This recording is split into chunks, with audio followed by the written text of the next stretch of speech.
Okay, good afternoon again. I think it's OBS which is causing the problem, because I restarted the stream and I still had that frozen thing on OBS. Well, yeah, there was a Windows update yesterday. Probably we need a new update on OBS as well to get those new things.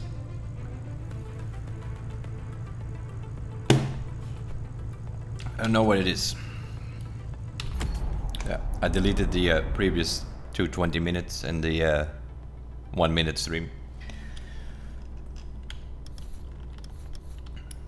We weren't doing anything yet anyway, other than the fact that we have checked these leaderboards here and they haven't done anything with it.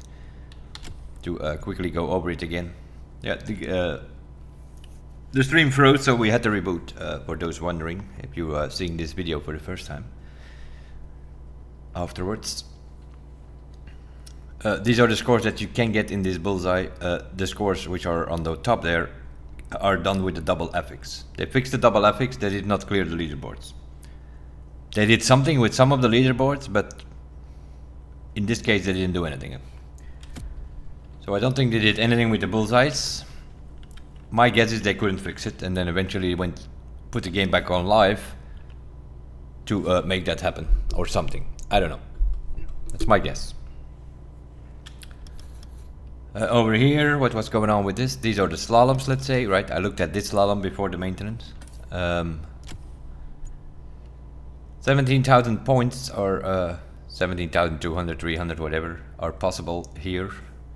First guy are scoring 22,000 points. But before the maintenance, the first guy here at 25,000 points. So I'm not sure what's going on here. Did they delete like the top 100 or 250 or something? Is that what they did? And then thinking like, oh yeah, it's fine now? While they're, I don't know. Voice smashing, same story.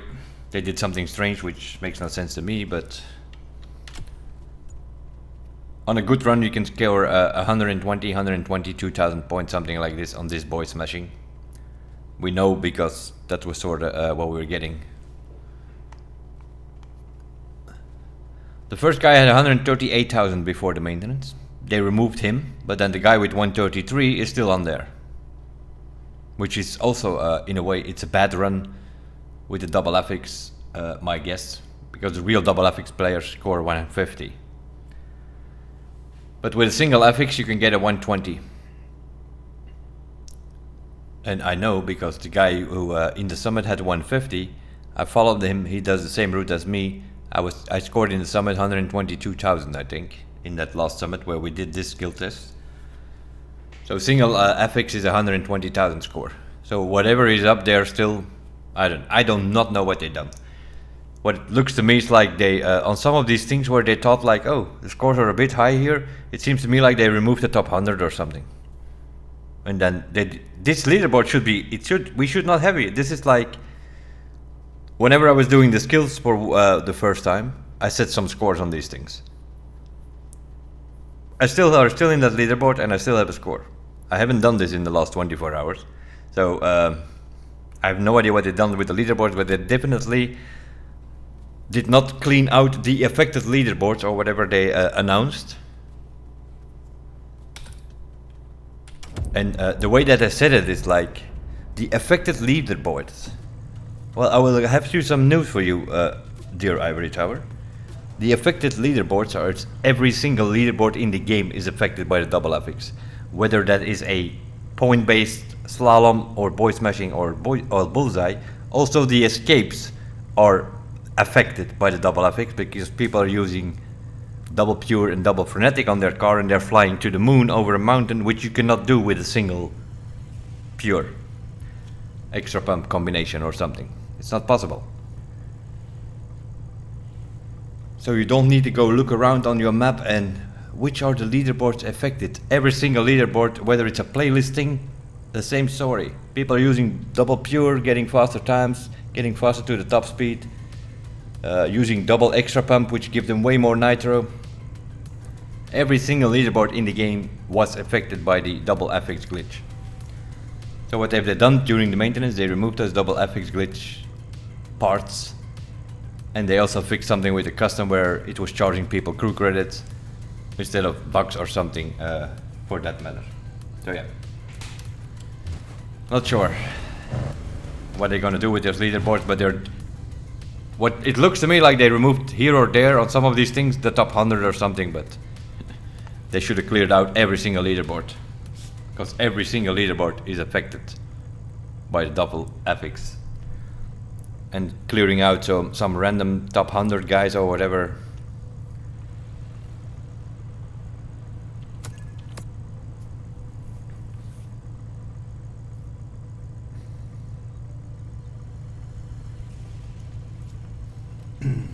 I don't know.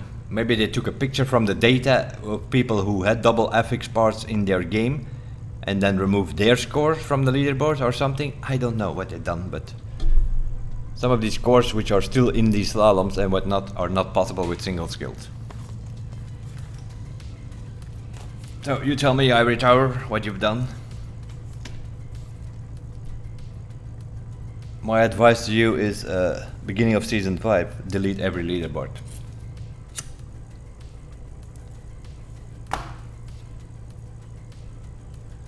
Because that's probably the next time when they will do a maintenance or patch, because they have to pay for these patches on the console.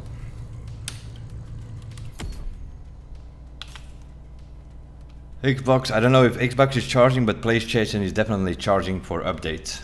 So that's why you only see updates on every platform every 4 months. They sort of let everything come together, and then they only have to do an update like 3 times a year, and then they only have to pay 3 times a year.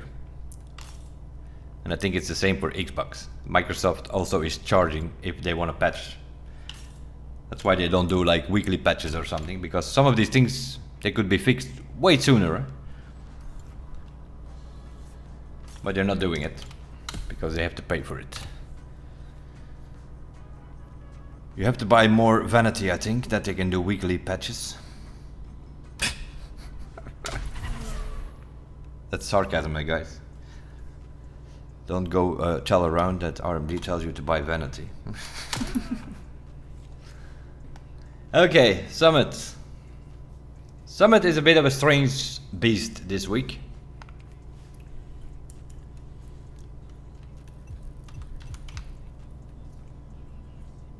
The Bullseye, another one of these things. They removed our score that we did before the maintenance. That was announced. We were told that after the maintenance we had to do the Bullseye again.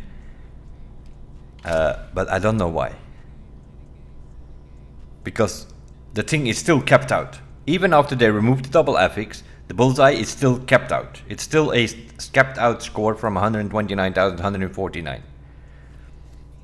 Simple example of that, I'm in 49th place with 18,224. The first guy is 18,132, which is 100 points less than me. And I'm like 48 places later. So who is this guy? Well, this guy is the first guy who came on after the maintenance and did the Bullseye. Whoever set the score first is the first on the leaderboard.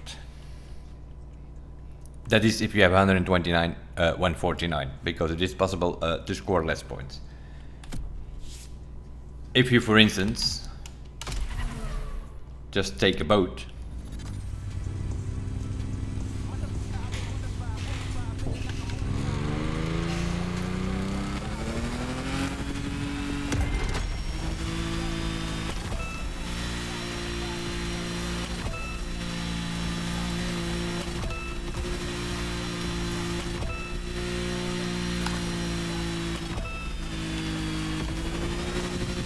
Not the fastest boat, right? Just the best handling boat, and it just happens to have my squad breaker on it. You need to be very careful here, because very often you don't get that.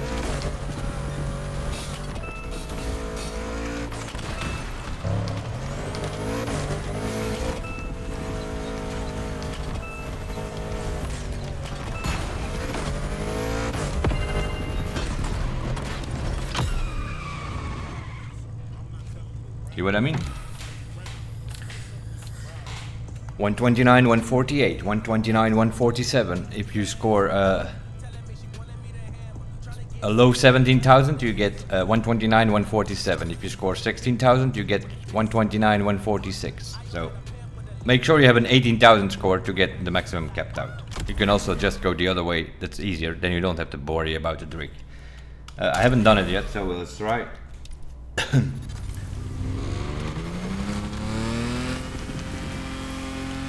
Let's see if we can get 18,000 going that way with the two vehicles that we are using. You can also use a plane and then switch to a boat or to a car. You can switch to a rally car for the beach part. You can take a faster boat if you want.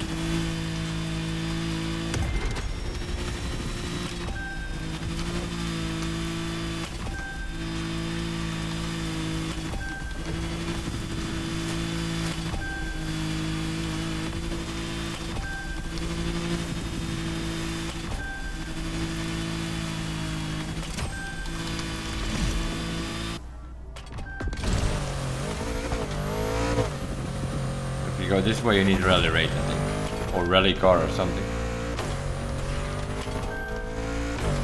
Or get a faster boat, then you go further on the beach. Okay, here's the first problem of our day: traffic.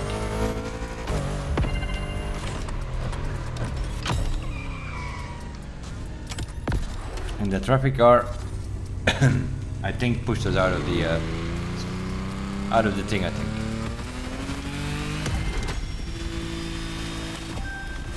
Get some moon speed by leaning backwards, of course.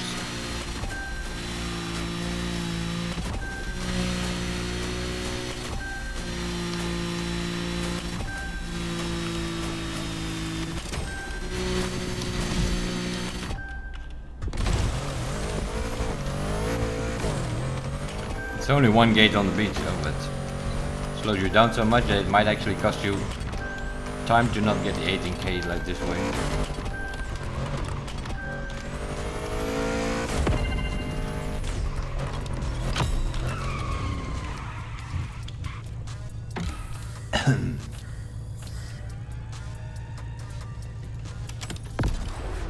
$17.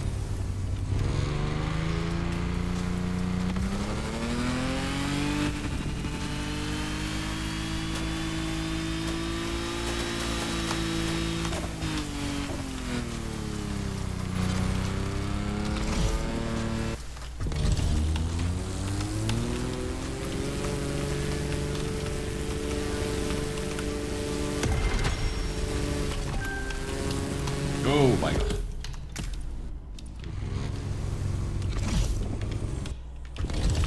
That's what I thought. This is annoying, a very annoying one.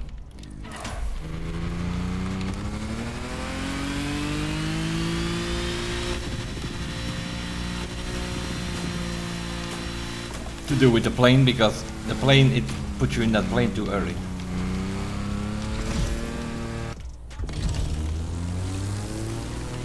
To actually get the starting gate.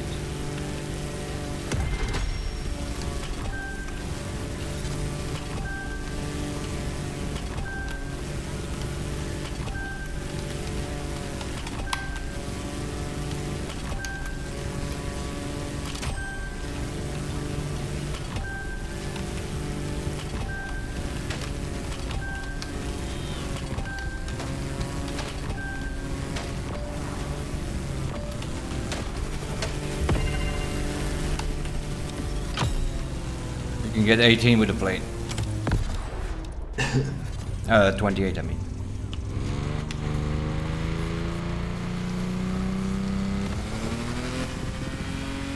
We missed the two green parts at the end there. Which is 250, yeah, that's 500 points.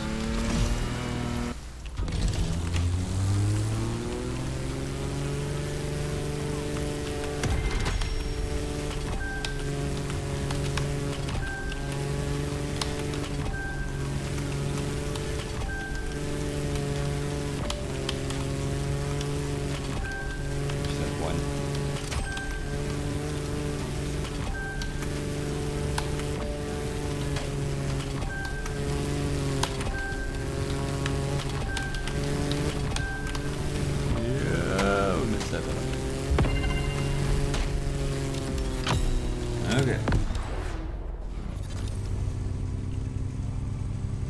This is the part that I hate.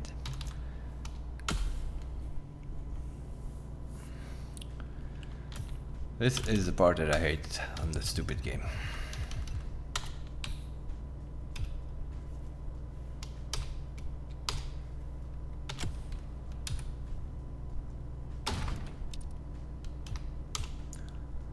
So, now our skills is on the slick. Now try getting that slick for more than one run in this game.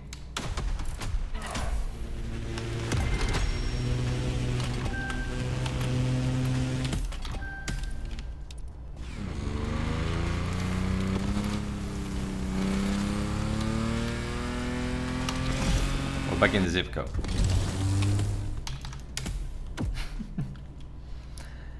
Because why on earth, dear Ivory Tower, we cannot select our favorite vehicle here? We need to switch to the slick as our favorite vehicle, but we are in a summit. You can't do anything when you're in a summit.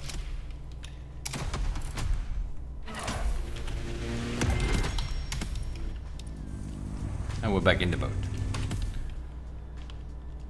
Annoying, eh? I know. 10 months in the game, it's still the same bullshit. You have to go out of the summit, go into vehicles, switch your stupid vehicle filter again, go to the plane, to then go to the slick and make it favorite.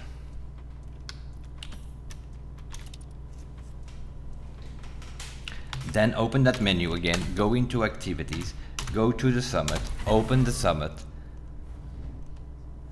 go into the summit, go to the bloody bullseye.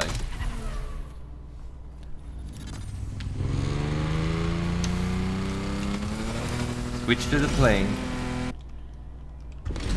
And now we are in the slick.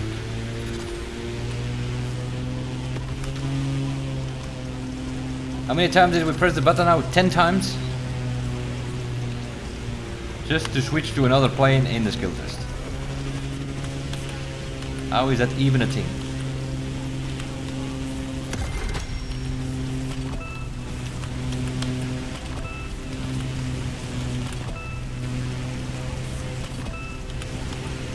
And this is why I prefer the slick. The slick just flies straight. It doesn't do any funny business. Don't have to go up and down too much.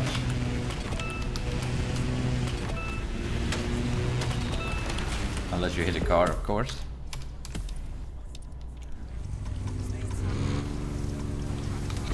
No, don't do that. It's too low.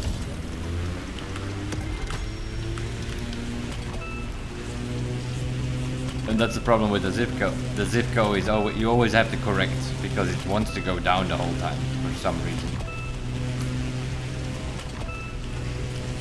And the Slick doesn't. It just flies straight.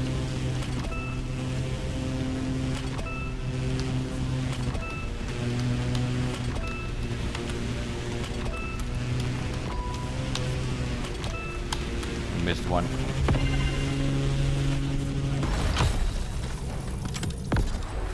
We missed one. The other thing, as you can see, is that the Slick, you can start this skill without having to go back. The Zipco flies over because it's auto climbing or something.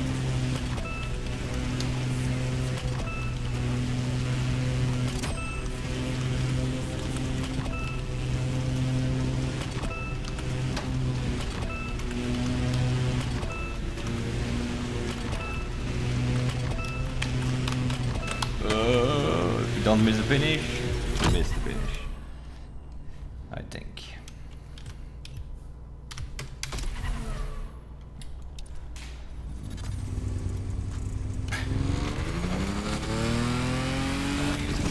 I will put you back in the other way. We're still going. I need to keep an eye on the stream that doesn't freeze again. I'd like to know what it is. Yesterday we streamed for 7 hours and a half without any problems. So I think it's either a Twitch thing or an OBS thing.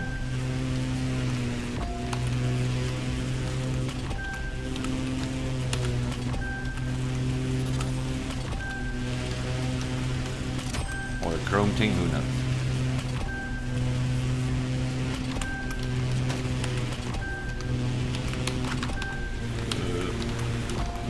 Bloody traffic again, even if it's so low that you have to deal with traffic.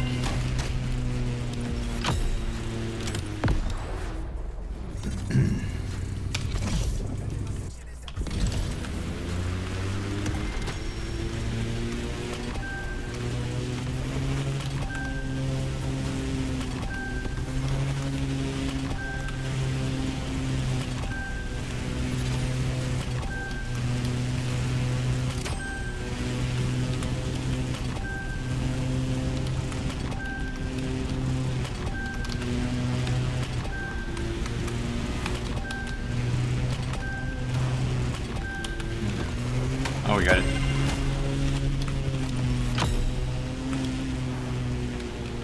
$18,400 with a plane.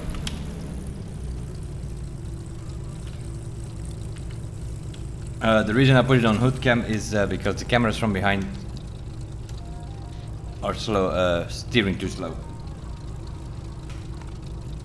If you do the skill test like a bullseye with a plane, put it on hood cam. The plane will react faster. Over the water you can just use the yaw, and the part over the road you use yaw with extreme mode.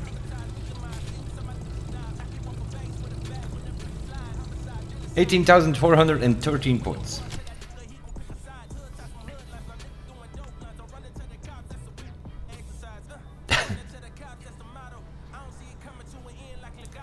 That's what we just scored, right? 18,430 points.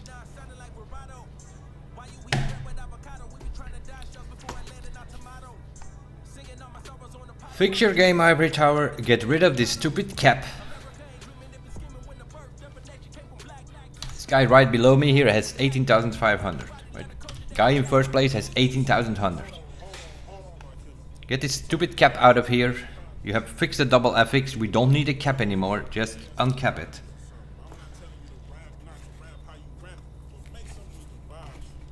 And then the first guys will be scoring 18,500, 600, something like that. 400, like we just did.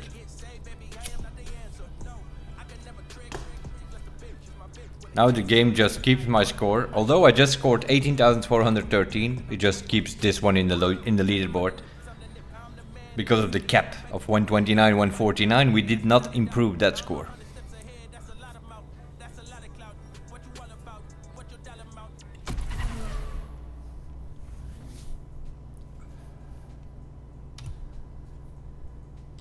So yeah, that's the bullseye.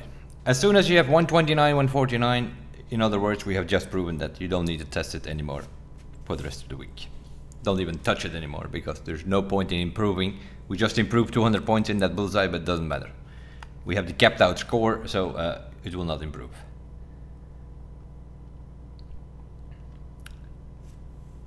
The escape, on the other hand, they have not cleared out. These first two guys have set their score with double pure or double frenetic. They do a jump, they fly to the moon, land on the highway somewhere, and then they keep going. It's always the EBL and the HKR guys. Those are the top teams when it comes to double affixes. In other words, Cheese Fest teams number 1 and 2, all of the EBL guys and the HKR guys. Have they deleted those scores? Removed these scores before the maintenance, after maintenance? Nope. Didn't do anything with. These scores were set before the maintenance with double affix.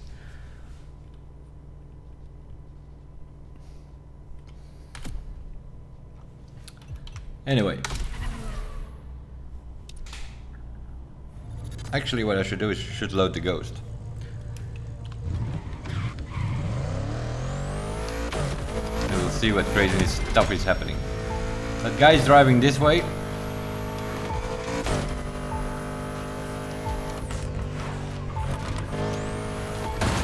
And then it hits there something. There is like some point which makes you fly. It's not next to it, it's not on the bridge, it is just... Oh my god, stupid game.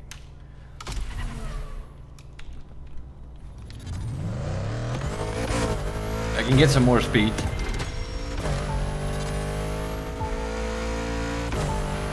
But it will not matter. Because you will not be able to fly as far as he does with his double pure. He hits this thing here, and then he flies. Best case scenario, you land on this bridge here somewhere, and you hit the wall. He lands with his car like 50 or 100 meters further on the highway. So, that's option 1.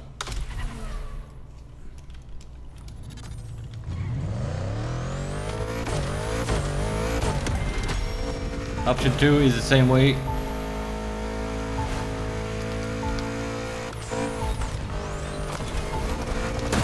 And then you go that way, trying to get on that road there. Also some trees that you have to fly through.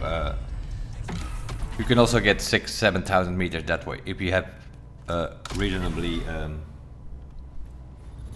luck with traffic. Of course, here we still have our skills on there from beginning. Extra pump pure. Sure. No, we'll take something else. Troller, yeah, that's fine.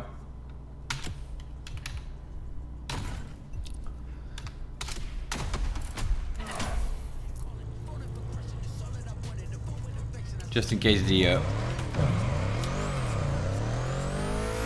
grass is wet or something, or if we have to cross some river here or there. I don't know, I haven't tested this route yet.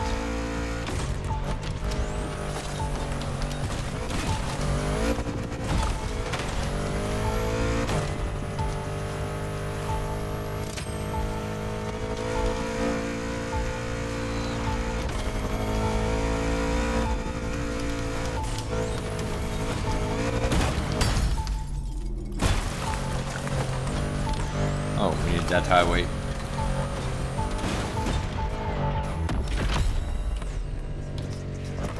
You obviously need more speed, you need to be lucky with traffic, you need to be lucky with the trees.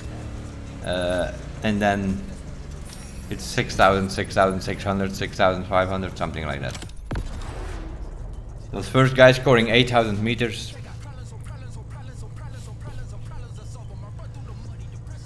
Either they're using double pure to get a far jump, or they're using double extra pump so that their nitro constantly refills. That's also an option. I don't know. If you just want to get an easy 155,000 or something like that, it's way simpler.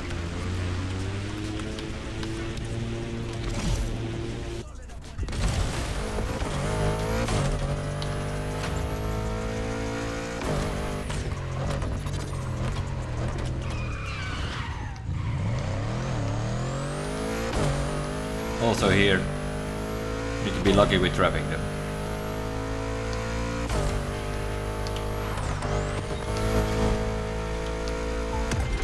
This is more about boost management, this one. Save your boost for the highway part. You go up here, aim for these, between these two trees, go a little bit right, a little bit boost here, that you can land. You see? You see why I don't put cameras from behind in these things? This is exactly why.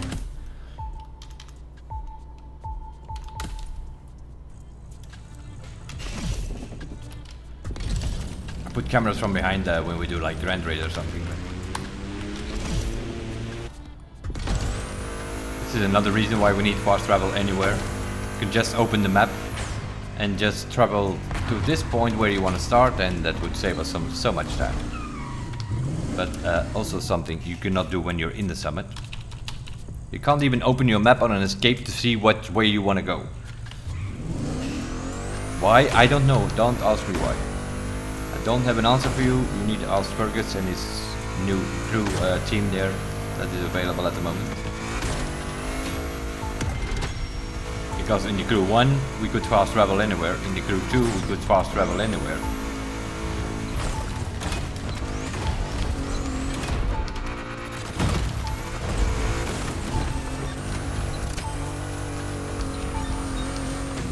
You can always get some friends together here and do it with Slipstream.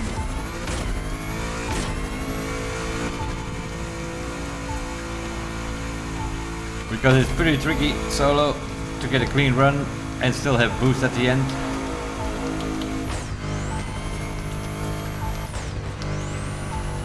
But boost. You need all the boost you can get here to get away from the circle if you play solo. To get away from the circle, you need to boost everything here, and it was not enough speed, and then you land here. So you need to do better boost management, but you can get to the tunnel here. 5,800, 5,900. It goes right then, so you're turning away from the circle, but here you're gonna turn back to the circle. Circle is gonna catch you. So also this way you can get 155,000. I went just into the tunnel, I think. I scored 5,900 meters. That's good enough.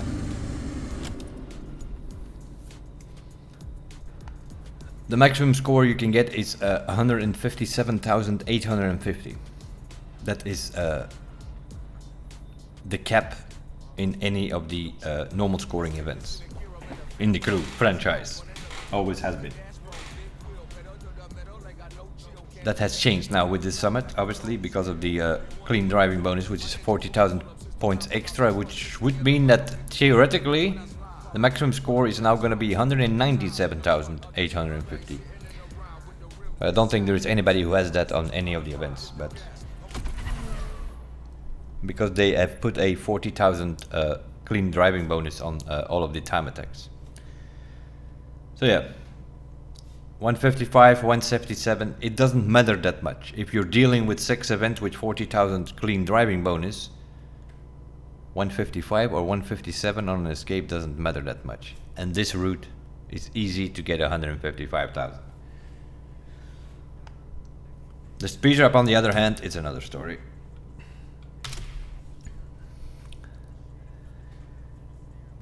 We have 536,000. And why do I say we? Because I did it with GNU and Hotfire. GNU is in 4th with 546, Hotfire is in 544. We are pretty much also the reason that everybody is using a Stingray. Because we were yesterday, we were numbers 1, 2 and 3. And everybody was there as every time they were there with their Hot Rub, Hub 1, whatever. I never understood why on a keyboard that card doesn't work. Stingray gets more speed on any of these speed traps for me. It also turns better. So I was in the Stingray, the other guys were in the Hot Rod. They're like, oh, let us try the Stingray. Oh, it turns better in that tunnel here. And then some other guys were standing there. I saw Simg was there with the Hot Rod. He switched to the Stingray. Rhino is in everybody's in the Stingray now. You can get with Slipstream with the Hot Rod, if you can make that turn in the first corner there, you can get 533 as well, as you can see. This is like the first Hot Rods that show up here. But top 15 is in the Stingray though. We are pretty much the reason they are. Because we did it in the Stingray and we were 1, 2, 3 when most people came online after the maintenance. So they copied us.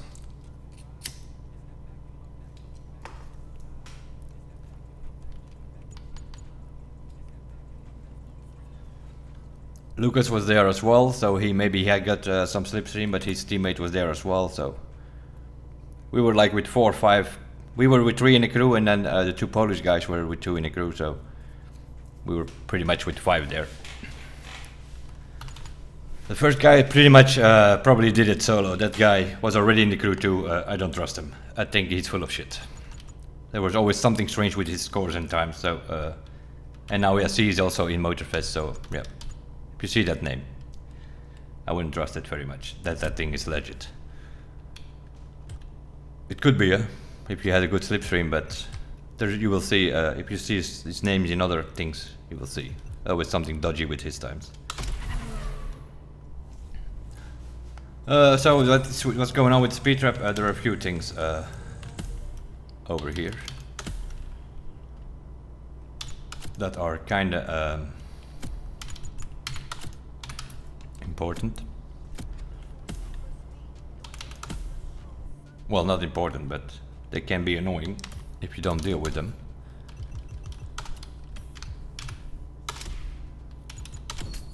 Obviously, we're using pure frenetic to get as much boost as we can get maxed out on a nitrochemist set.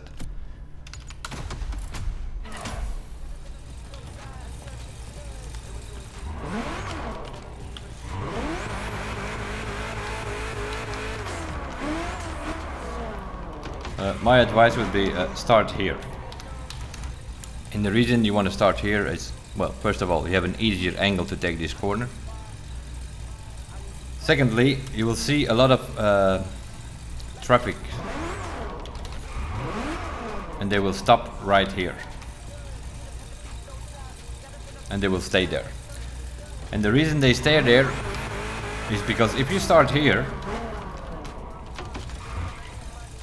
you will block traffic on your left and you will block traffic on your right, and they will wait. And the guys, the AI on that coming out of that tunnel will wait there on these guys because they have to give way to these guys. So if you stand here, you are pretty much the reason that the AI is stopping there in front of you. If you go here on the striped lines, the traffic can go straight, they can go right, left, whatever. They will keep moving, they will not stop. As you can see, they brake, but they come through. They brake, they come through. And they're never in your way. If you start there near close to the grass, then you're blocking the parallel traffic behind us. There will be cars and buses coming from both sides. You're gonna block that, and then the cars stop here, and then you can't start.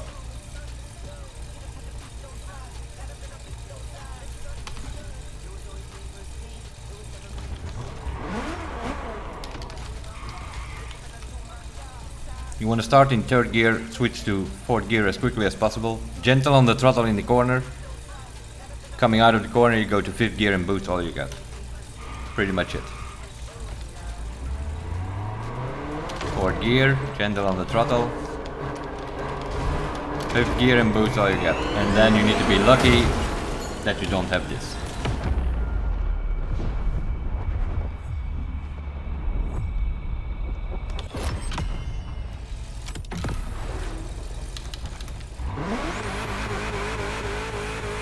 You can get 520 or so, probably,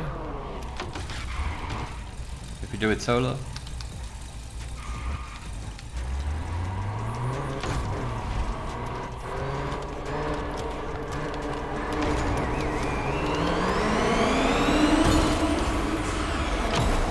$513. You can get 520, 524, 527 if you're lucky. If you have the corner was not great now. That's sort of what you can get, which gives you a score of 148,000. We scored 151 with Slipstream. I did 536, which is not the best because people are scoring 540, 560 at some point on the top. So let's see what those guys have. They have 152,000, so that's sort of the first guy, as I said, pretty dodgy. Are the Polish guys scoring 153? No, they are not. So yeah, 152 seems to be the maximum score. 153, that guy is dodgy as hell. It's probably possible. Huh? With 3 people, you can get 550 probably, but I wouldn't go by his scores. If you run into him in another summit or so in that name, I wouldn't go by his scores. So yeah, that's the 3 skill tests, and then we go to the bullshit parts of the world. They're a bit a story on itself, aren't they, this week?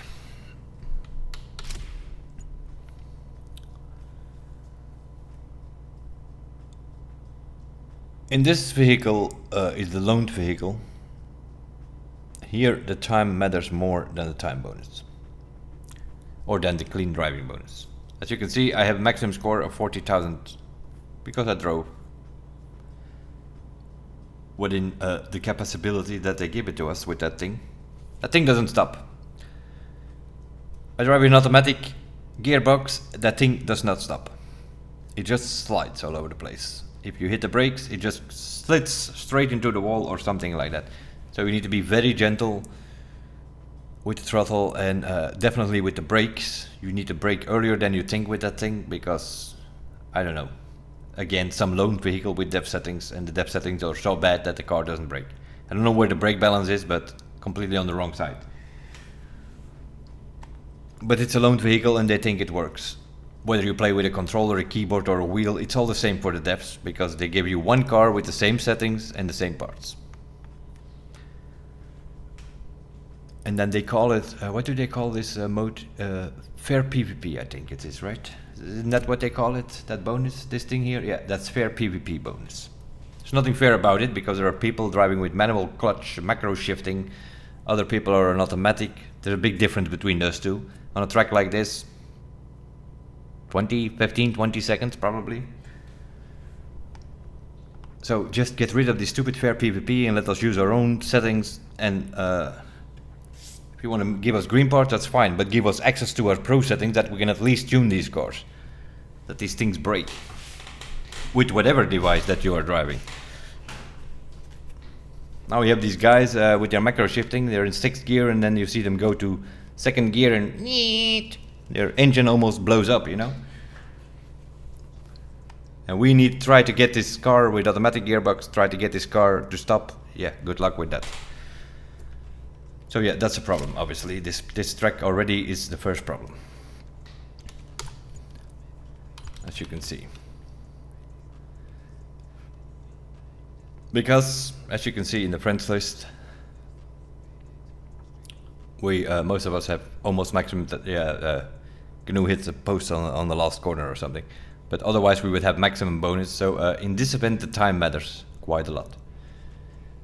So you need a time around 230 to get about 175 to 180,000 points. You can see here this guy is a core is 6 seconds faster, but it's like 15,000 points more. So there's quite some points here in every second that you go below 250, in combination with your time bonus. We will see in a second, for instance, that here in the hybrid car with the Ford GT, where most of us are using the Ford GT, or interception unit, that's the same.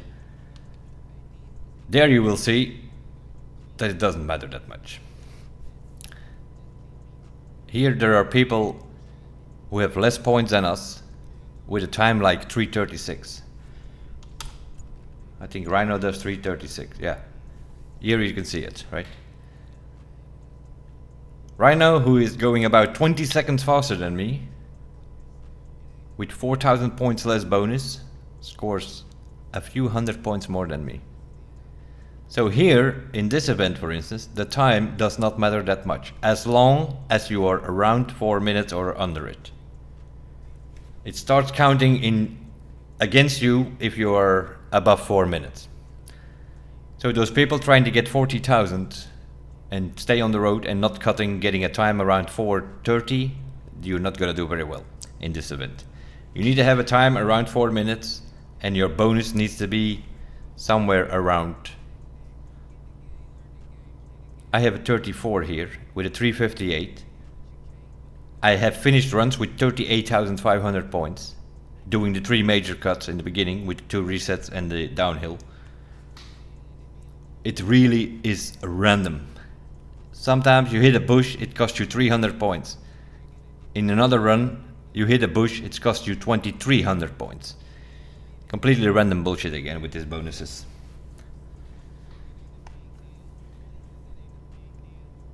You can make the first reset if you drive a bit slow on the cut itself. If you're a bit gentle on the cut and you just drive into the river, you reset.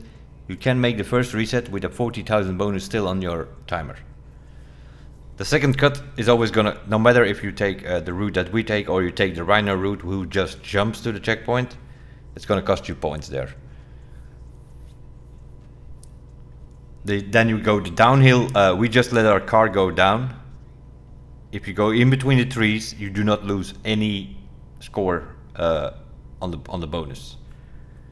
Or you can do the Rhino go and full send it over the trees and then reset when you arrive on the town.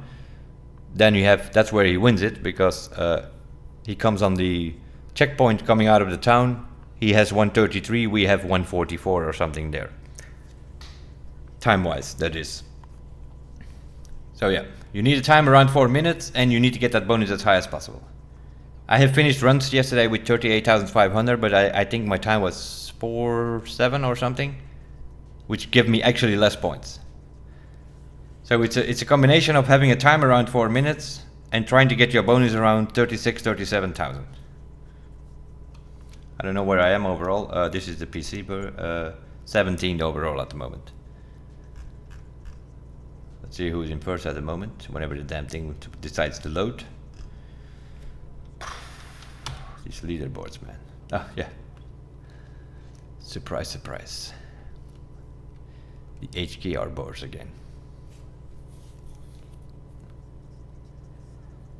They're also full of shit, I think. Because the time suggests that they have been cutting big time. But the score tells me that they didn't cut big time. They're also full of shit, the HKR bars, aren't they? There's also some things that you see every week, right? With a bonus like this, that almost suggests that they stay on the road the whole track. You can't do a time for 340 if you stay on the track and take every corner just like you meant to do and don't hit anything. So either these guys are using some fly hack that they don't hit any of the trees, or some bullshit. This does not make sense.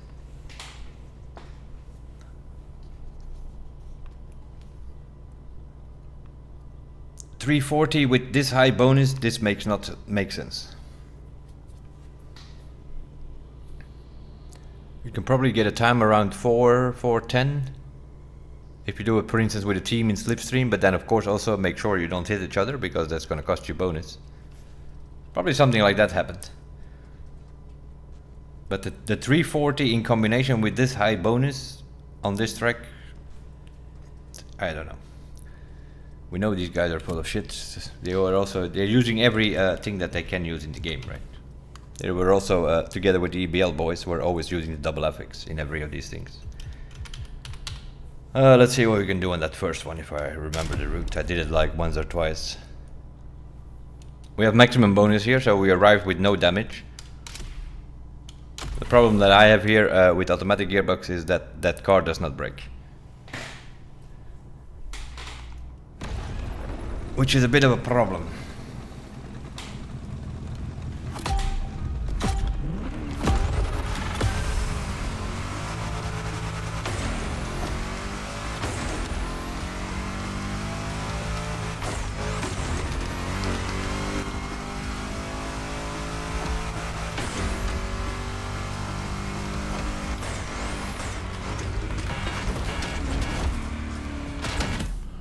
Of course, I forgot something. Just thinking, why was that car not shifting?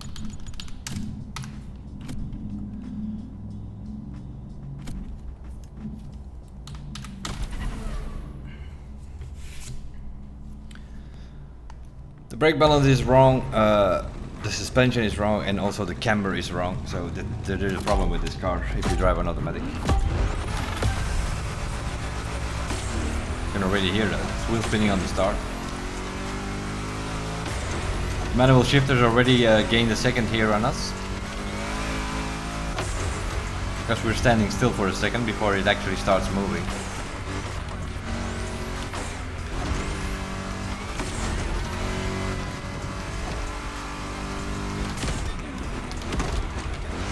Like there, I need to hit the brakes already on that bridge, otherwise I don't make that corner and I tap the wall.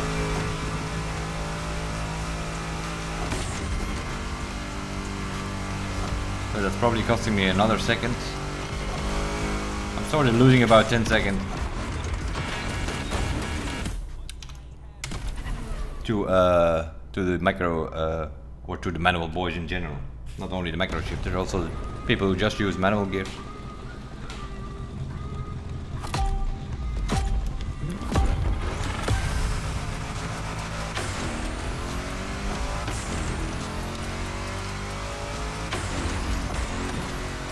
So it's a matter of figuring out where can you cut without losing points.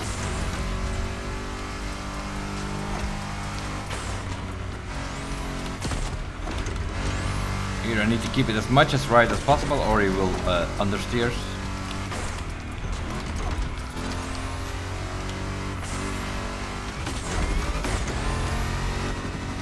You also want to save your boost, mainly for the city. There's like a long straight at the end.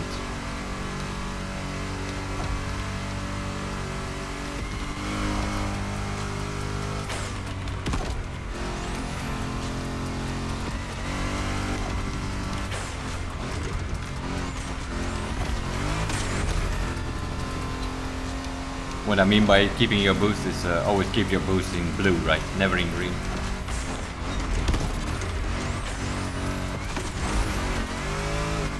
That's another 2 seconds corner I think that I lose there.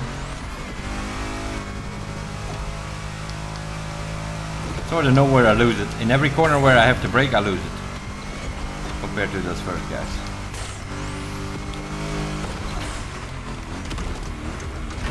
Here, this is what I mean, you see? I'm fully braking there, the car does not want to stop. Because you can cut over the grass there, which gives you a second.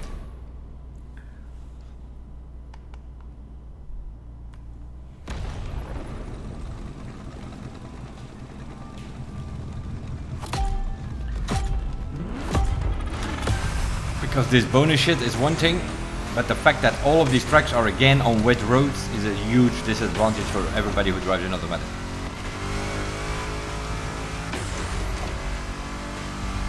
And then this lone vehicle thing here, you can't change anything on the brake balance or... And then they call it fair PvP, which is of course total bullshit. There's no such thing as fair PvP in this game. Manual clutch shifting, wheel mode, direct mode, normal manual shifting, all that things, right? You have people on a wheel in general, on a controller which has sharper steering than a keyboard. And then the devs say, you know what, here's your car, deal with it. And then that's supposed to work the same on a controller, a keyboard, a wheel, joystick or whatever device you drive with. How is that possible? Like there I could cut over the grass, it doesn't cost me anything. So seeing the thing doesn't break well, we have to figure out where we can cut without losing points. I still have the full bonus as you can see on the right there. I guess we start braking here already. Because you can cut there without losing points as you can see.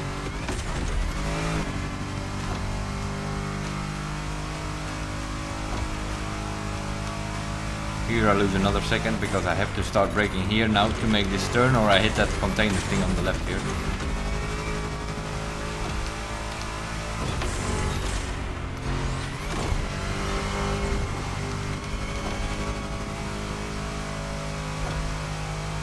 And I had to boost my way out of trouble there. Result of that is I have no boost where I need it on this long straight.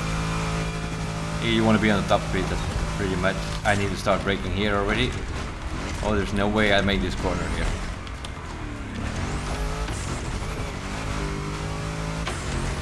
That's how bad it brakes on an automatic gearbox.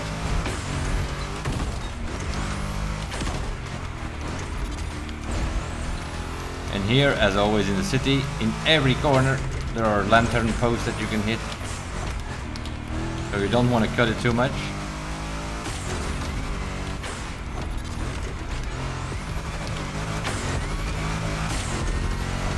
That's the best we can do it. It's a time around 240, 239, 240. That's the best we can do with an automatic gearbox because this car does not want to stop on the wet rain thing.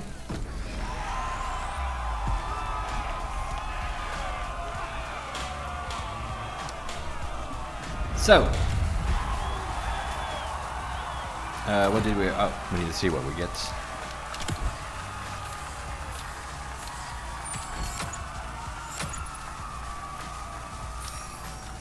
Two seconds is 7,000 points.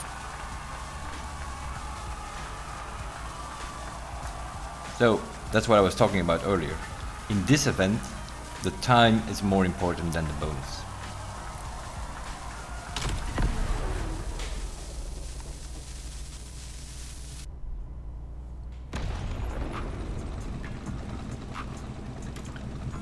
So we're gonna try to go faster and see if we can arrive with a bonus for like, let's say 38,000 or so, something like that.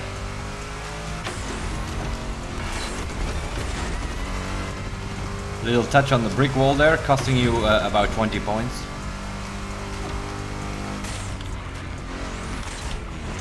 A flag, one of those flag posts, I think is 700.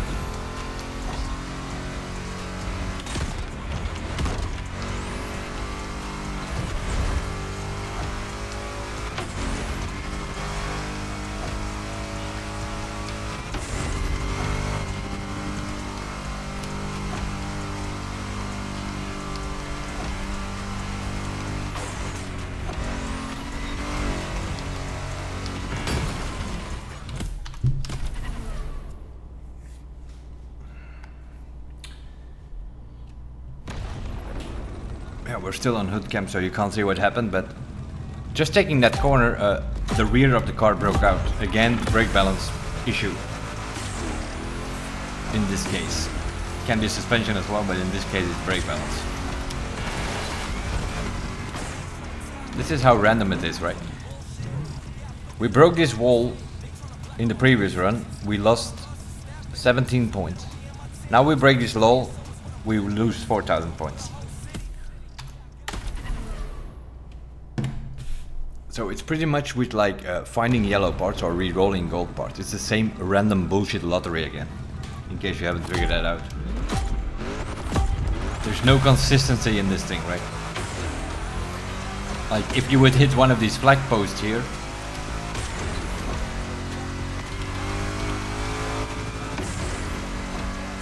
and it would always cost you like 100 points, that would be clear, but it isn't.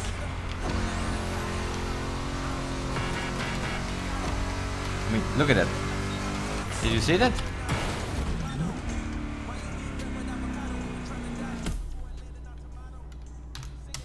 Ting, ting, ting, ting, and then it sort of, it adds up some sort of multiplier going there. I hit the first flag, it was 150 points. And then I hit the second and the third as well, and then it sort of multiplies. And then suddenly we're losing like 3,000 points. Here I full lock steer with this car, it's already sliding on the rear. And I can't do anything about it because they don't give us access to the pro settings. They need to get rid of this lone vehicle bullshit thing and thinking that it's fair PvP for anybody in the game. It's total bullshit, Ivory Tower. Learn your own game. Give us access to the pro settings so we can tune these cars. And then it doesn't matter for what device we are driving. How can it even be possible thinking that you drive the same on a keyboard, controller, wheel or whatever device? Sometimes I think like they have no knowledge. Like here, I mean, look at that. You know what this is? The typical The Crew Motorfest handling. No front grip. And you can't change the camber, you can't change the arrow with the front load or something like that to give more weight to the front. So these things do not steer with the lone vehicle. And then you have those guys with wheel mode and controller, which already steers sharper as it is. They make that corner full throttle.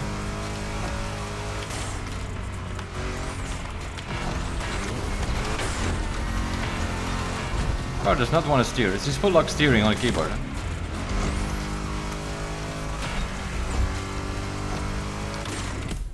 And it's so inconsistent, this scoring thing, that we now already lost 8,000 points. I will show you later how inconsistent it is.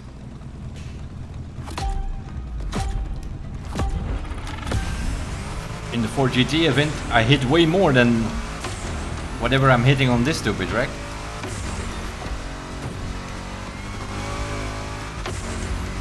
Now, what did I hit here on this run? Nothing yet, but I lost 800 points already because at the start, if you go a bit too much to the left, close to those flags, although you don't hit them, the points are going down. Because the game calculates that you're too close to them or whatever, and it deducts points for it.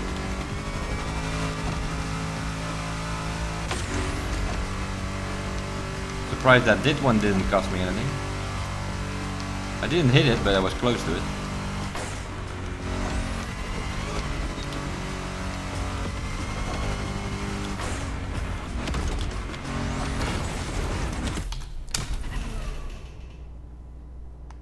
Dear Ivory Tower, loan vehicle one thing, but give us access to the pro settings. Please, Jesus Christ, learn your own game.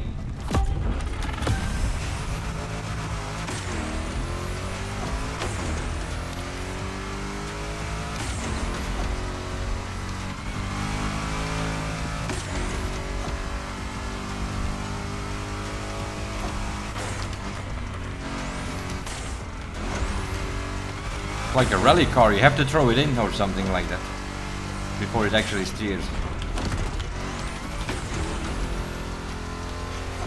Like also here, like another one of those. Does anybody have an answer why we don't have a full nitro bar at the start of the game here?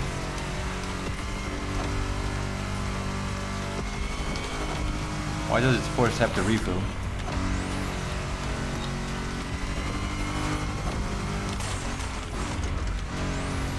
Steer, you stupid thing!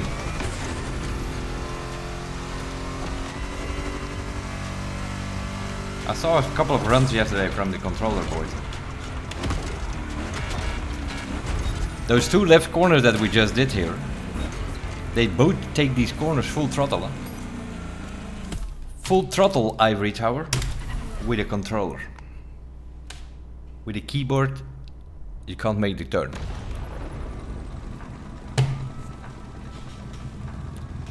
Reason being that every single slider of that car is in the middle.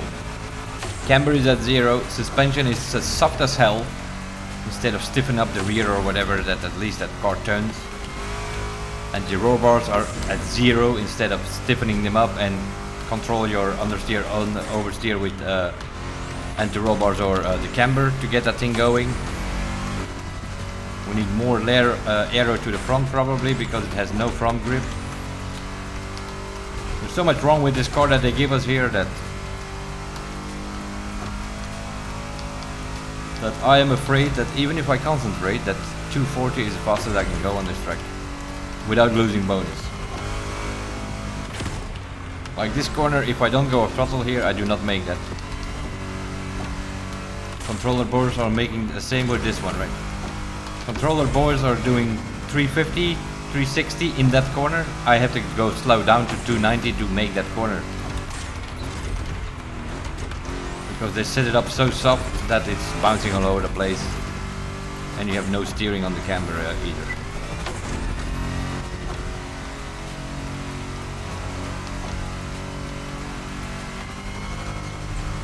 Now we need to save all the boost that we got for the long straight, which is coming like 3 corners from now.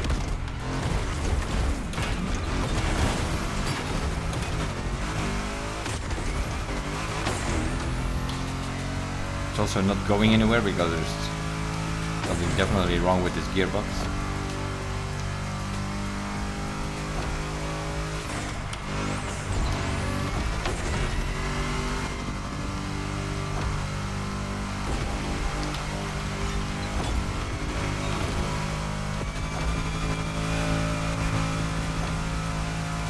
Definitely the maximum speed here as much as you can on this straight because otherwise you're gonna have no score.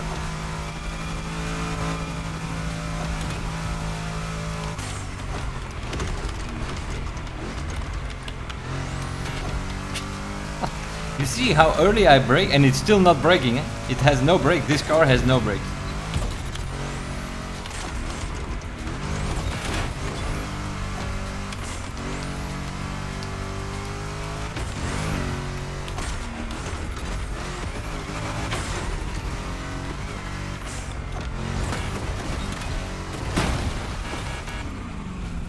And even then, it doesn't matter. So I can get a bit slower. I can get 240, 239 with 40,000 bonus.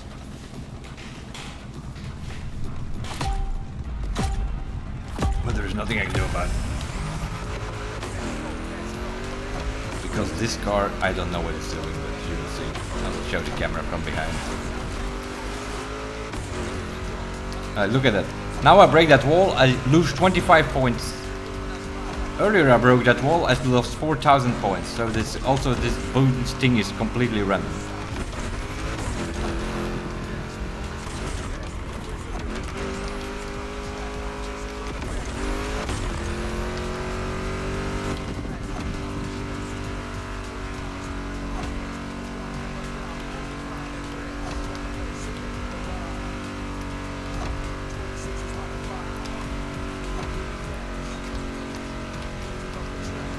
Next gear completely dies out. And then you need some boost. When you turn, you boost, the thing starts breaking out because of the setup that it has. I need to go a throttle here or I will never ever make that corner. So it's probably better to cut through that field and then see how much you lose bonus wise. This is the worst of all, this corner here. I need to start braking here. It doesn't matter. It doesn't matter. It does not want to steer there, it just goes straight. And on top of it you lost 1200 points or whatever it is. The same here with this one.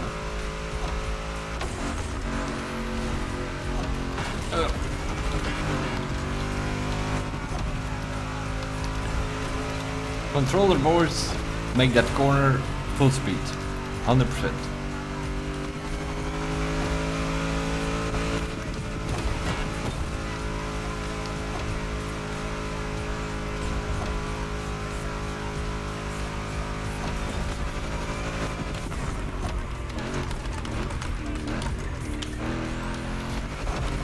I think we just lost 2 seconds in that corner already. Because yeah, I'm guessing you also see those videos out there, right? 6th gear, and then they go to 2nd, and then it's like their engine should explode, but it doesn't. You drive on a controller and you look at their game settings and it's on 8 shifter plus manual, aka macro shifters.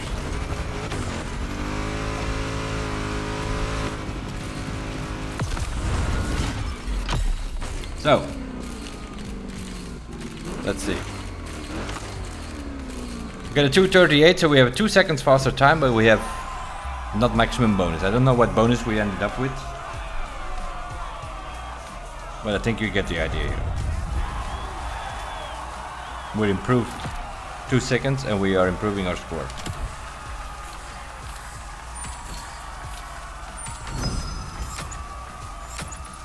So 1 second or 1.5 seconds is 4,500 points in this event. To give you an idea how this event works. The clean driving bonus is not that important. We are scoring 36,000 here. We have 156,000 in total. We lost 4,000 points of clean driving. So this event is all about time. Because now I'm suddenly in the leaderboard with 36. Before we had a 240 with 40,000 points bonus. We didn't lose anything. And we scored 155,000. So I think you get the idea with all these events. You have to figure out which is the most important one. In this one, it's a lone vehicle. It doesn't have steering, any other setup of the car, which is actually working. You get the idea.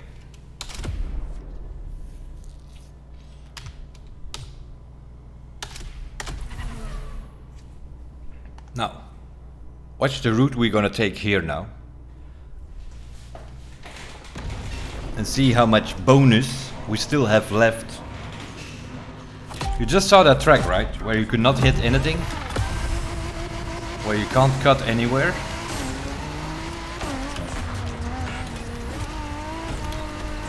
We just hit a flag post there, it costed us 2 points. 2.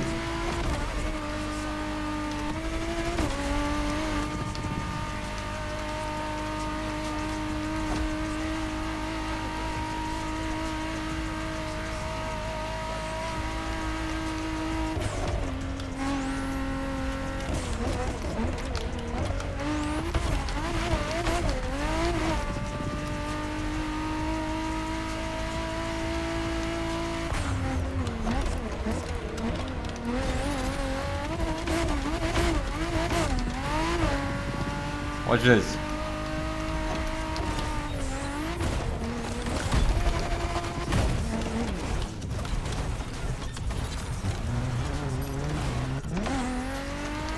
We still have only 2 points lost.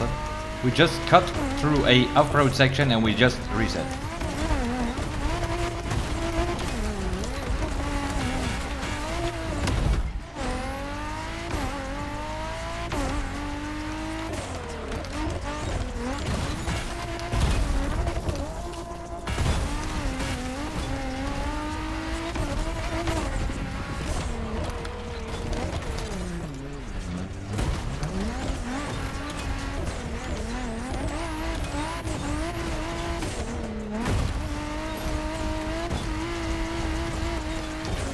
Driving off-road here through the whole field.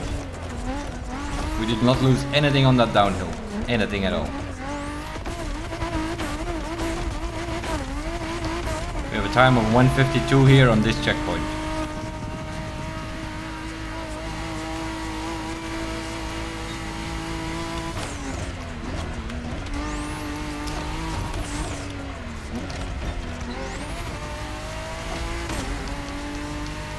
Uh, 1:52, it's going to be a time around 4:10.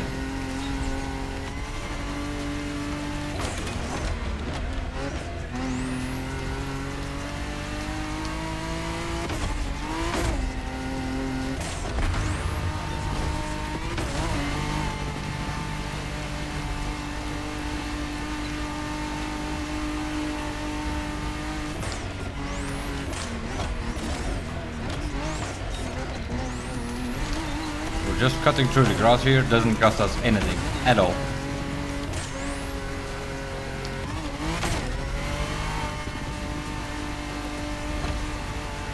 You can cut this corner here and even hit that post here on the inside. Doesn't cost you anything. Gentle here because these checkpoint flags, they cost you a lot. Here, just cut over the grass, no problem. Will not cost you anything.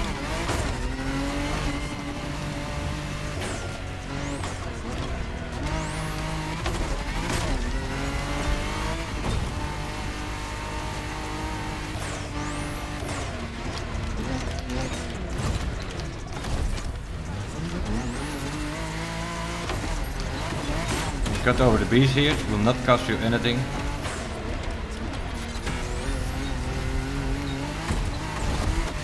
That costed us, that 3 hit there costed us a few hundred points.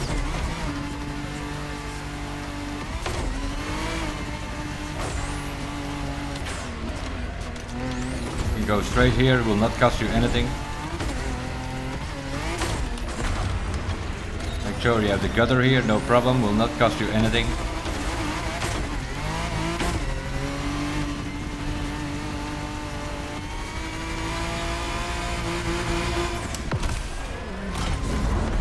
.408, not the fastest runs. With 35,000 bonus, we have 181,000 points in this event.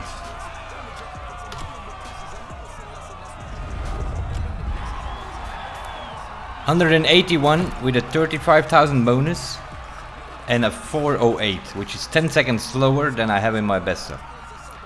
So here, as I said, somewhere between 4 minutes and 4 minutes and 10, and somewhere around 38,000 points, you will be scoring 185,000 points. Because this was my fastest run, but this is not my best score. I have arrived on the finish doing the same route with 38,500 points. So here, the time clean driving bonus is way more important than the time.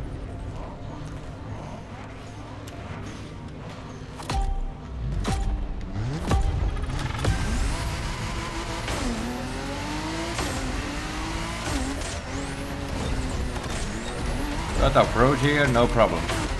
40,000 bonus.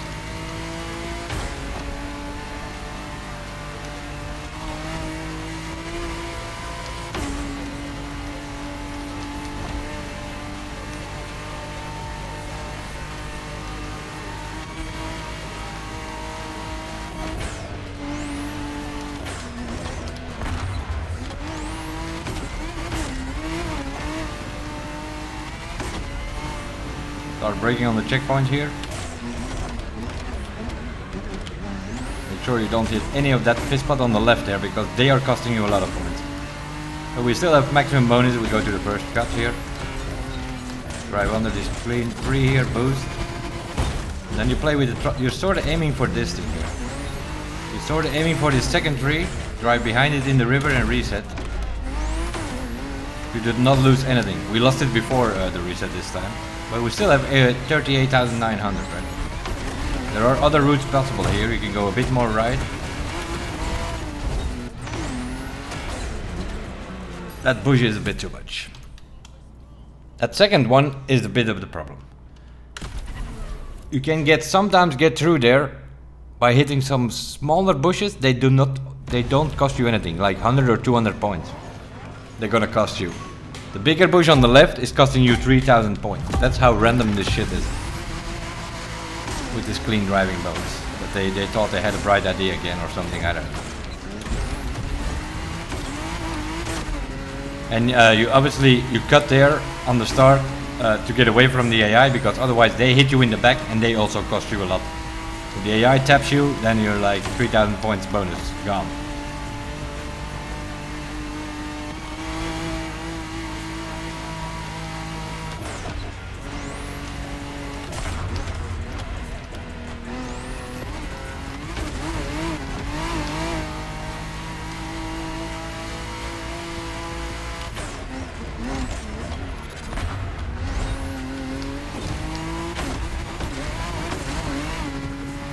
So, what we're gonna do is, that is that pit spot that is costing you always 1,000 points. There is something in that grass, and sometimes you fly over it and sometimes you don't. We still have maximum points. If we don't hit that thing in the grass there, we would still have maximum points.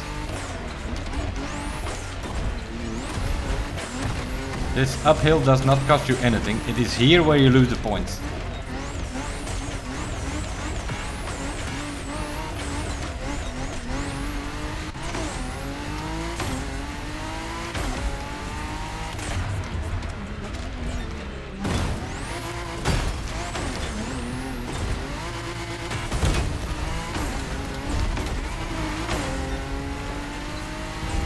If you go in between the flags here and just let the car fall here into these two trees here in between, you just gentle on the throttle here on this downhill, you will not lose any points in this downhill.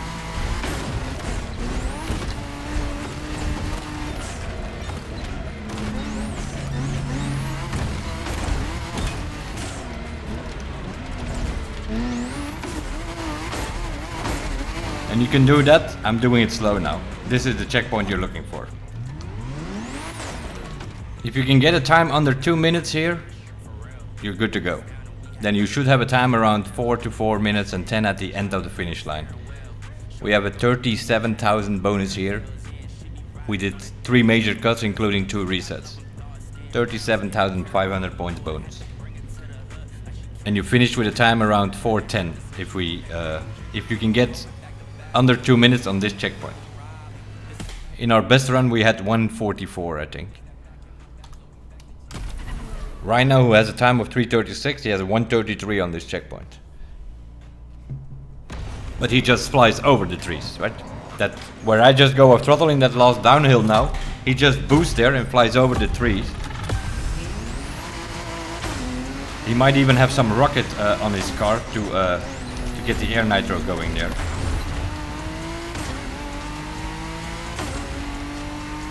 Because I saw he got like some extra boost while he was in the air, so I think he has rockets on his car for this event.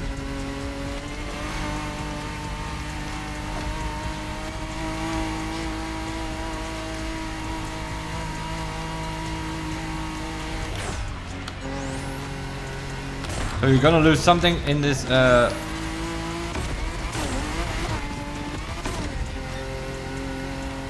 time attack with bonus, but not that much is the idea. The idea is to get 38,000 through this first pit spot sections here. Just go left of this pink thing here. Now look for that second tree. There you can reset without losing points if you just drive in this river here. You don't want to hit the rocks on the red. We did not lose it. We lost 16 points because we hit that gate there in the beginning. But this is where it gets pretty random here. This one here. You go uphill here. This bushes here. Like now you see. Now I lost 300 points or something on those bushes. Before I flew through it, I lost 3,000 points. So that second one is where it's completely random.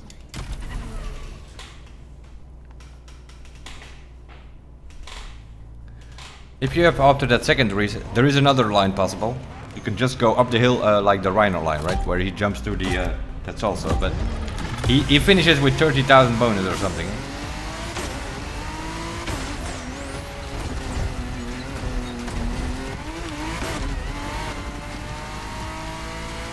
I messed up a good run yesterday. I had 38,500 bonus and it would have been under 4 minutes.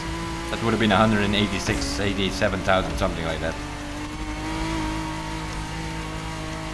So you want to get out of that town there after the 3 cuts. You want to get out of that town with 38,000 bonus. And a decent time on that checkpoint that I mentioned earlier. You want to be under 2 minutes there. And then you should be fine. Then you should have a score in the 180,000.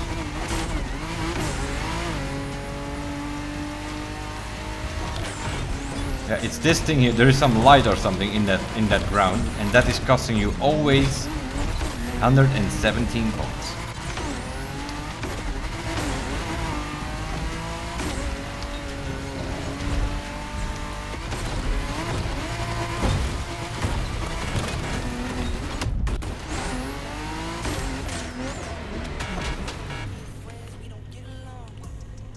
It's that there is something with that big bush. We just lost 3,000 points there going through that bush, and that's the only thing we hit.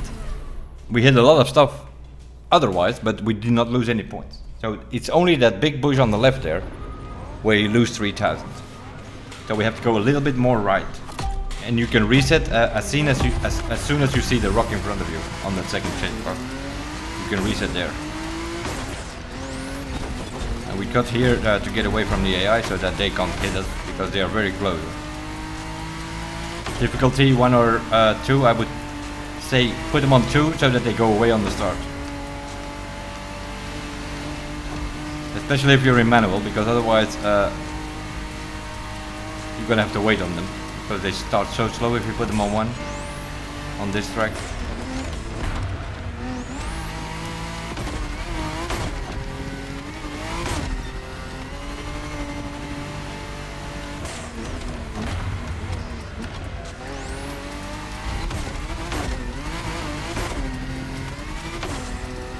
So here you want to go left of that pink flag and don't hit that lamp, and then you should be fine. Nope, we hit the stupid lamp again because it costed us 117 points again.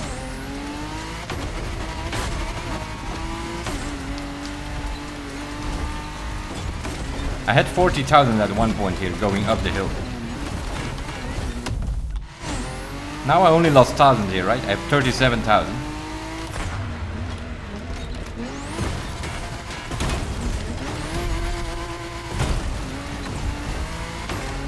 And now I lost 1,500 on that stupid jump. It's so, like I said, it's so random. It's so random. Sometimes you lose 100 points on that jump there on the road.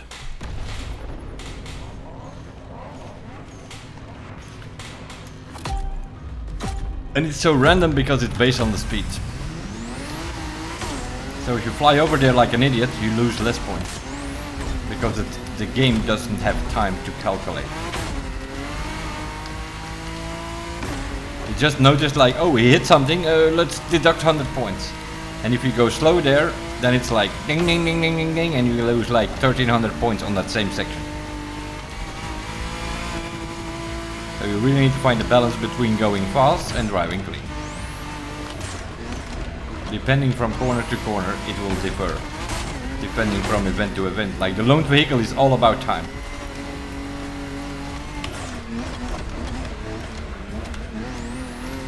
Because 1.5 seconds is costing you 7,000 points in the first event with the loaned car. Here you can lose 20 seconds and you still have the same score. As long as you have a decent bonus. Now I need to hit this stupid thing. That's the first thing we hit was a 3. That's the first bonus we lost. But you can get on that first reset back on the road with 40,000 bonus.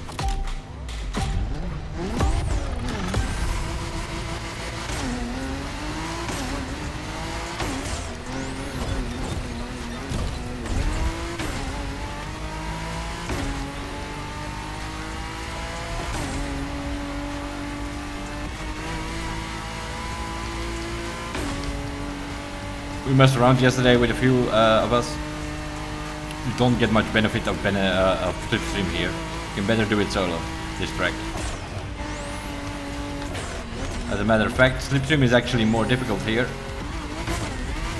Because those are extra factors that you can hit and cost you points. You need to drive really defensive lines if you drive with a team.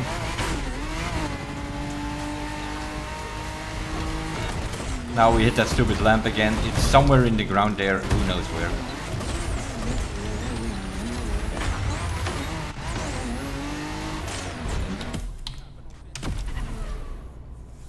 If you hit that lamp, your bonus goes to 38,933 every time.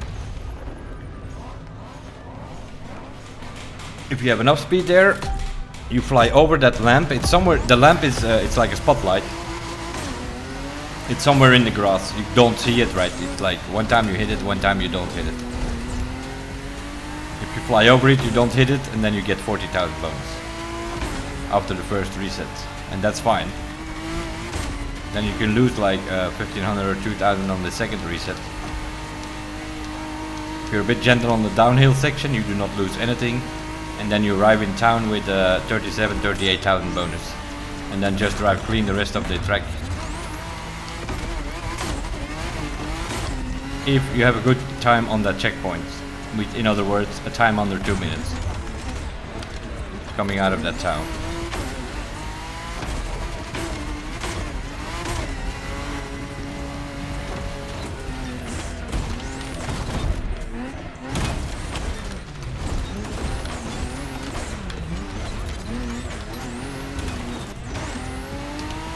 As you can see, came out of the first reset with 40,000 bonus.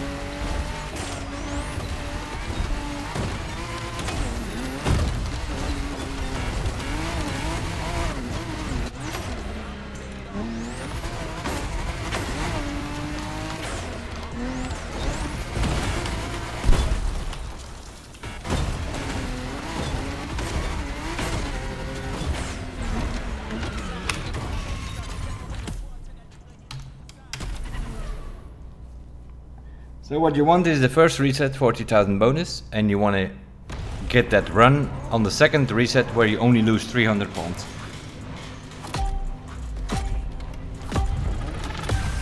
Because I'm still convinced that you can get out of that town with the 3 cuts with 39,000 bonus something.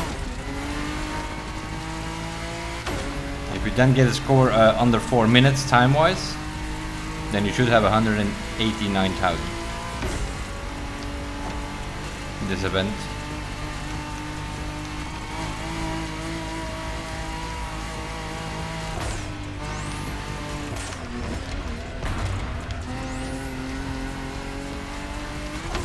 Unlike with the Saline, you don't need to be too careful here because you don't lose that much when you hit something.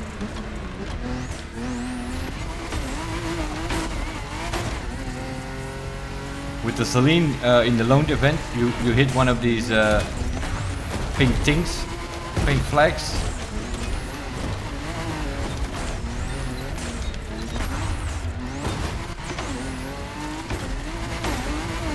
And you lose like 1,500 points, I think.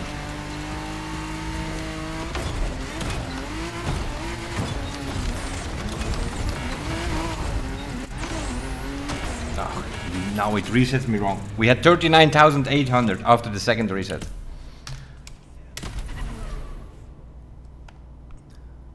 Then you have to jump over the arrows on the rocks. That's gonna cost you 200-300 points.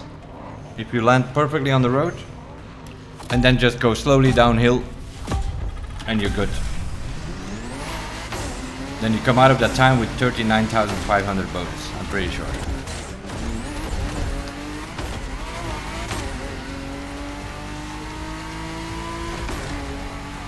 And then if you have a time under 2 minutes on that checkpoint, the second checkpoint coming out of town, yeah, then just concentrate on staying on the road. Because your time will be good then, or your score will be good then.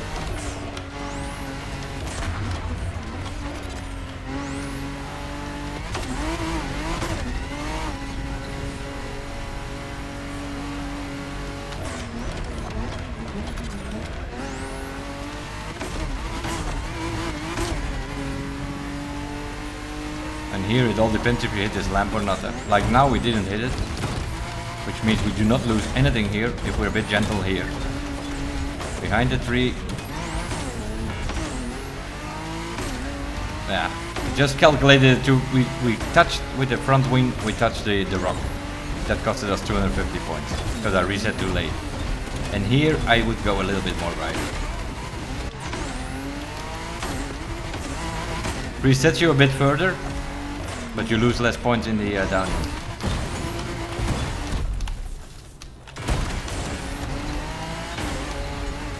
We lost a lot on that bush there actually. Just let it fall in here between these two, same here, play a bit with the throttle. It's one straight line, you do not lose anything here. Look at all these bushes we are hitting. You do not lose anything of bonus here.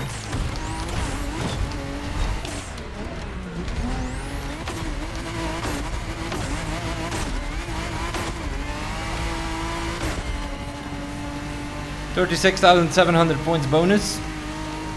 Now, if you don't drive like a fool now, you should be able to keep that till the end.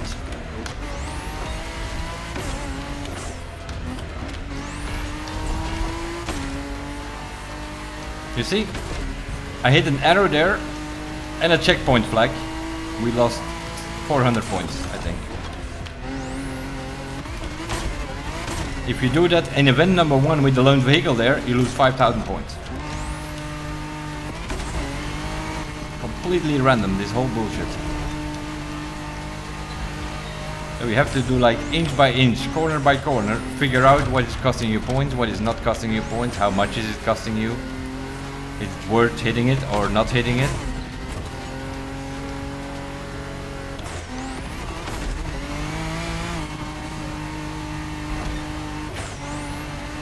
Like this one, you can cut over the grass, you can hit that post, it's not gonna cost you much because you come through it with so much speed that it's not gonna cost you much. You need to be careful here because these things are costing you a lot.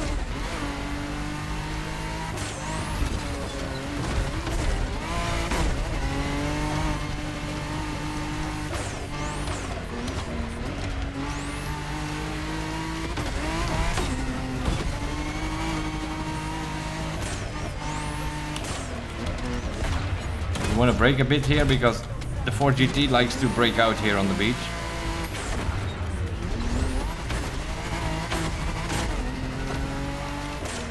You cannot cut over this grass and just stay here, that's also possible. Like I said, the time doesn't matter that much in this. As long as it's around 4 minutes, we're gonna have a 4.5, 4.10 now, I think. Something like that.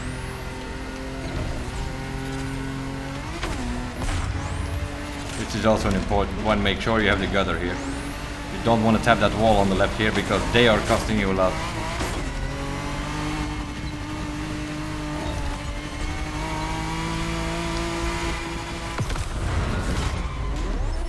Yeah, we got a 410 now with about 35, just under 35,000 bonus.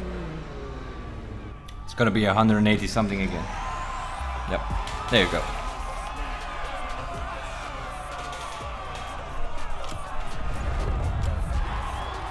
We had a few hundred points more bonus at the end.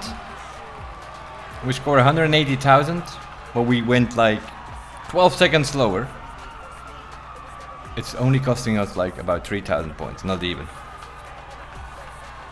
So you're looking for a time around 4 minutes with as high bonus as possible, and you will have 180 something. which is decent in these events. You can score 185 or something. Completely random bullshit, this whole thing here. Unlike this event, where it's not about the bonus, in this event, the first one is all about the time. This one I haven't figured out yet. I did one run on it, I think. The same story here, Sentojechi. But there you can use your own car, so that's already something. Not that it matters, because they gave the ice effects on it. Hope you know what that means in this game.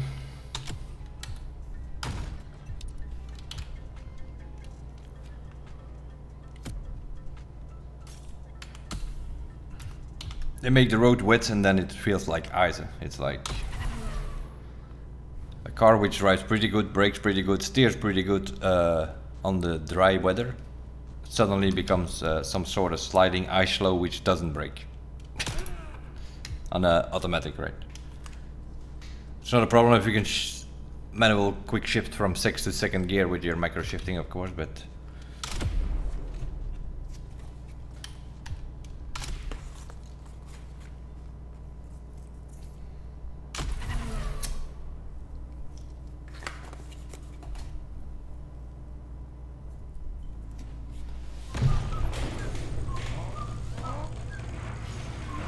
we're just gonna set some scores and see what we end up with.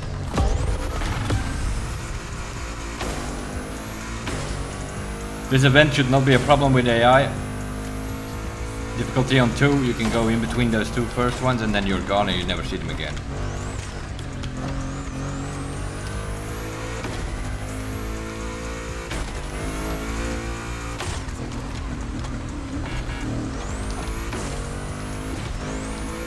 So here you have to again figure out what is costing what.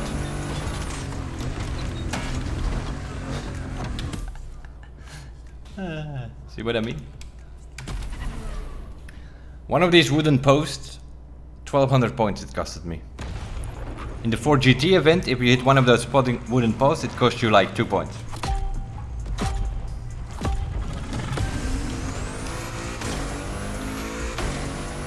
So this is one of their bright ideas again, which is very bad executed.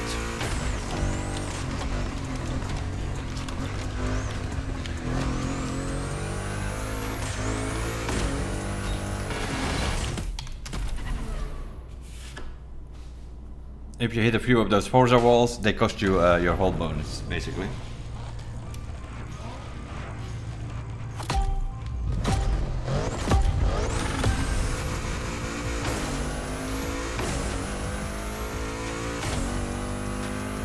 So, we'll just try to drive a bit clean and see what time we end up with trying to get maximum bonus. And then see what the problem is with the event itself. Like, if you don't lose many points on the time, then it's better to drive clean. If the time is important, like for instance in the 4GT event, it's not important. 22nd in the 4GT event is 1500 points, so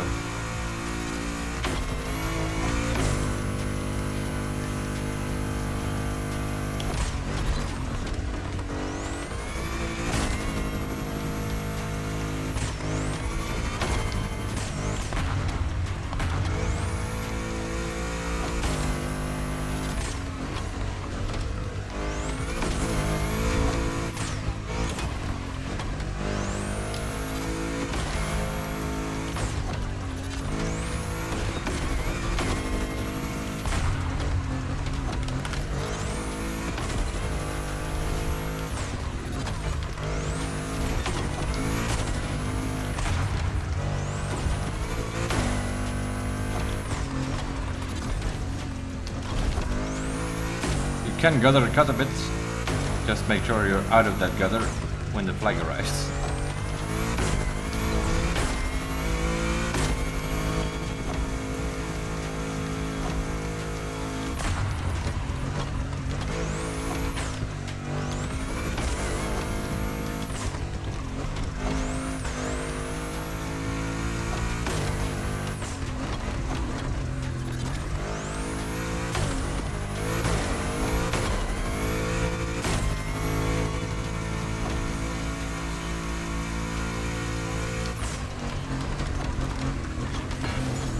This is what I mean with the ice effect.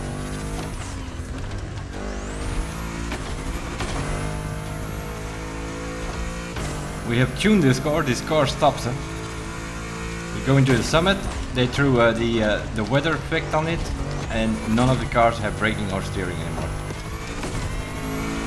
It costed us 1400 points there, that wall tap. 1400 points. And you think like, oh, there's something wrong with my tuning? No, there's not. Because in dry weather it works fine. So that gives you 165,000 or so. If you finish here with a time like this, around 240 again.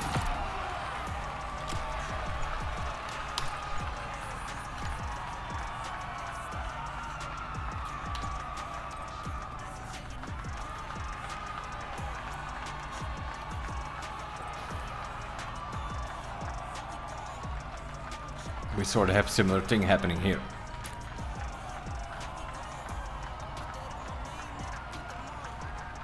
Six, 7 seconds faster is 10,000 points, almost 10,000 points more.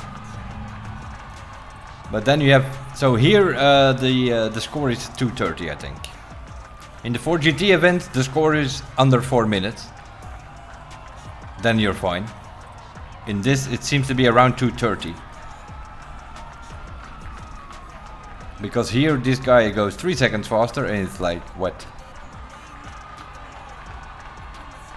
1,000 points? Not even. 900 points.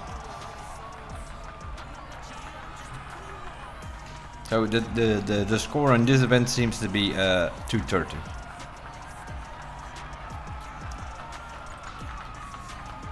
You have like 232, 229, 228, they have similar scores, right?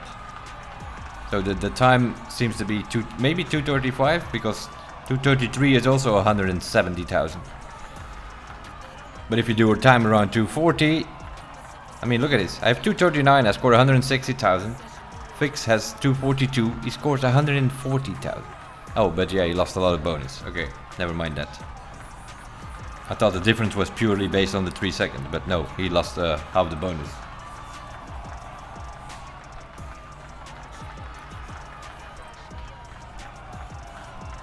Okay, let's do another run on this. Now that we saw the track. I think there are some cuts possible where there are no flags. But they're a bit tricky, I think.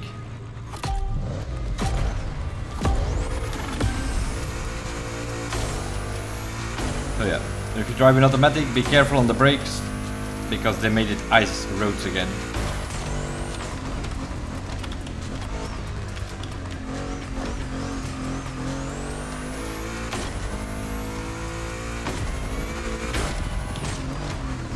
Like here, you brake a second too late, and it's just slides into the wall.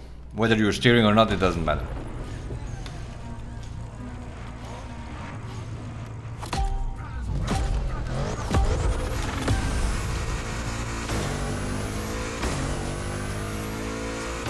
So we need to get 4 seconds and keep our bonus. That's basically what we need to do.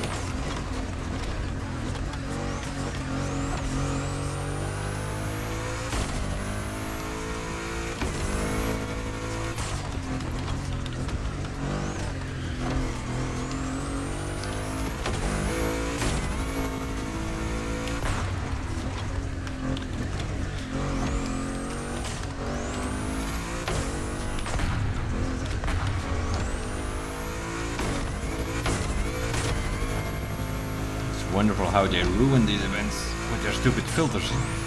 Is this some sort of weather filter that's on there?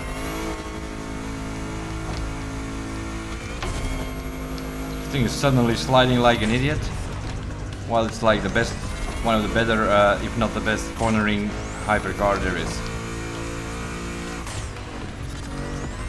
But because of this stupid weather effect that they put on, there we go. Because this is what they want you to do. They want you to bloody tap the walls and lose a lot of points in these events. Costed us 500 points. Every of these little wall taps cost you 500 points in this event. In the 4GT event you can do whatever you want. You don't lose any points basically. completely random bullshit again. They had a bright idea again with their clean driving film.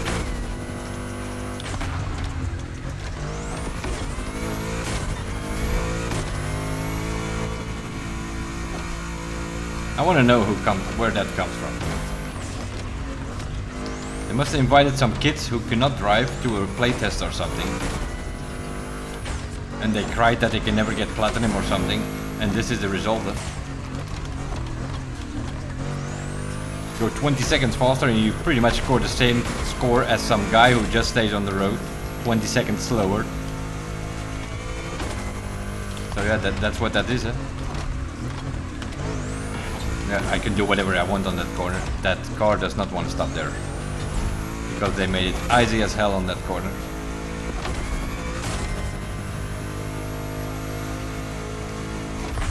Same here, I need to brake hard or I don't make that corner.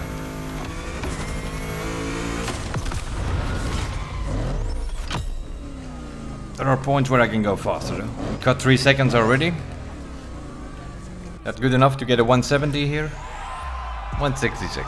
Okay. I'm sort of looking for a score of 170 in this event, and then we move to the next one. Because that seems to be good enough to, that's what I'm looking for, right?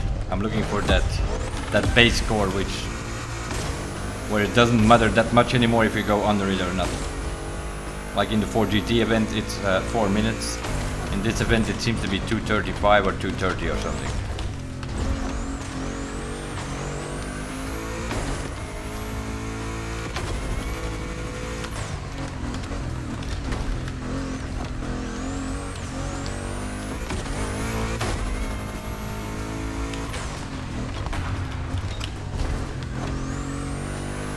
Yeah, we all know what the weather fix does. If you play some Grand Race in the weekend, then you know, because in the weekend in Grand Race they always put this stupid weather filter on as well, so you're always sliding like hell in the Grand Race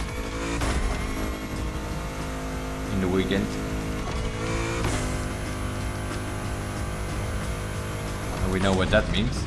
That means that you need to cut gutters to actually take corners, and they have solved that now. Like, oh, you can't gutter cut anymore because, hey, we put something there which cost you a lot of points.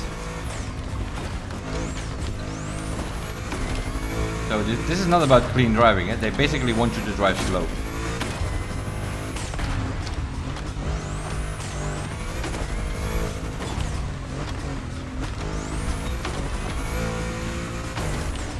But who knows, you know? Maybe it helps for all those people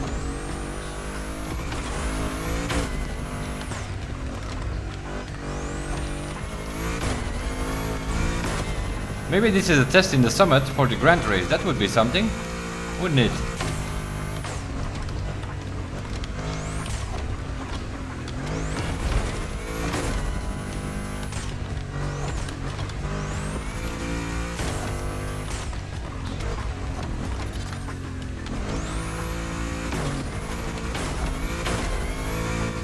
That would be something. If the clean driving bonus would be active in Grand Race, that would be something.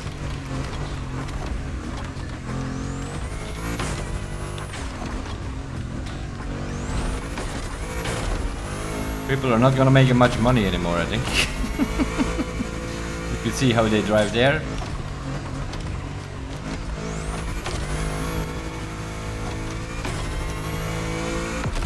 The 233 with almost maximum bonus, 38,000 bonus, 39 I think we had. This should be 170 though. There we go.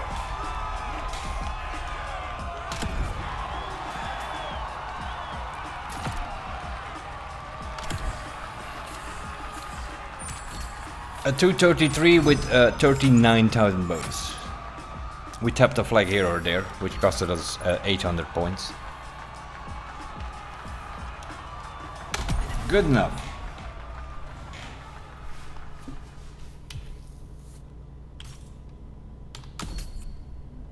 Okay.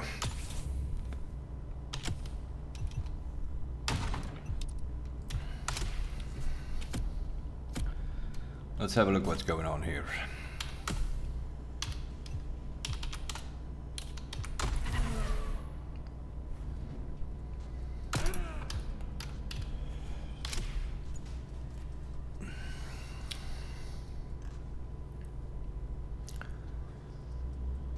People are hitting some stuff. We got a 240 here with 40,000 bonus. 156, 16. 240 seems to be the time in this event that you want to get. Because if you do a 249 like mine did, you lose 16,000 points. With almost the maximum bonus that I did in that run. So yeah, we're looking for something around 240 here with as clean as possible. So we have a 230 on the hypercar event, a 240 on the Saleen event, a 4 minutes on the 4GT event. I don't know about the Corvettes because I haven't done the Corvettes yet. But from what I make of it, it's a coastal road track and it's the Kiss Me Combi, I think, with the Corvettes. So you can probably get maximum bonus there.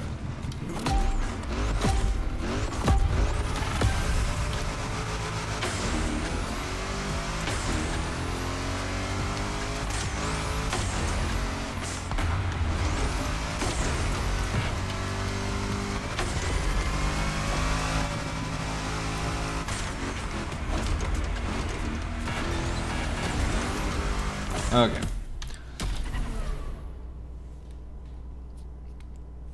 That's about 3,000 points there, those little piss pot pink wall thingies. Okay, what does the AI do here? They come to the right and then he goes back left, I think, right? So you can pass him and then he goes right and then you can go left, okay.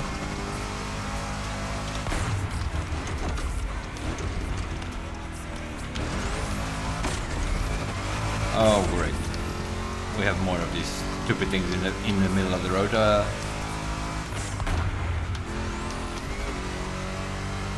we're in that Saleen again, which has no power.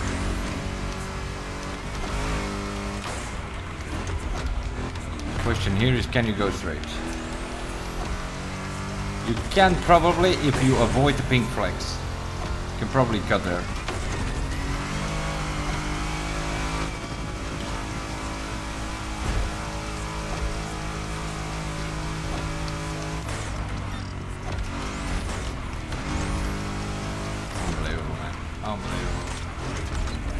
Unbelievable that that fucking car does not drive again with their stupid weather FedEx.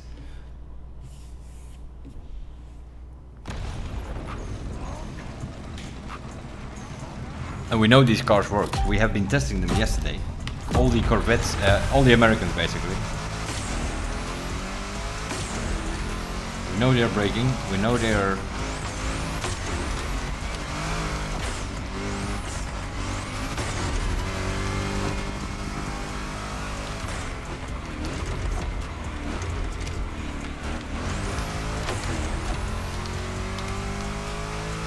Yeah, difficulty works. You just need to wait on the Corvette to go back to the left, and then you come out of the corner, you wait on the 4GT to go to the right. Like here you can probably go straight. As long as you find a gap here somewhere. No you can't, there's a checkpoint. Okay. Yeah, that's like, normally we did like, that's a triple checkpoint, we did that in straight line normally. If there was no bonus involved. We just go full throttle there, 3 checkpoints in a row.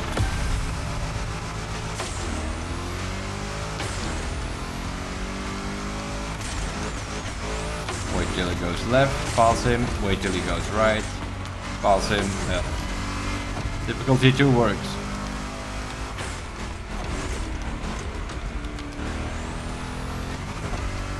Just make sure you're in time on the throttle, because otherwise they hit you on the back on that corner.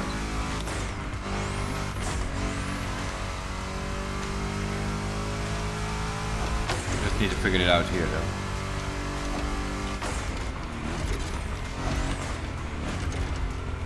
Of course, they put a stop sign in. What does that cost us?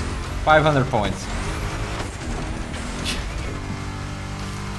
In the 4GT event, a road sign costs you like 10 points. Or 2 points, whatever. What was it that we got like the other day? The other race earlier? I think it was 2 or 3 points.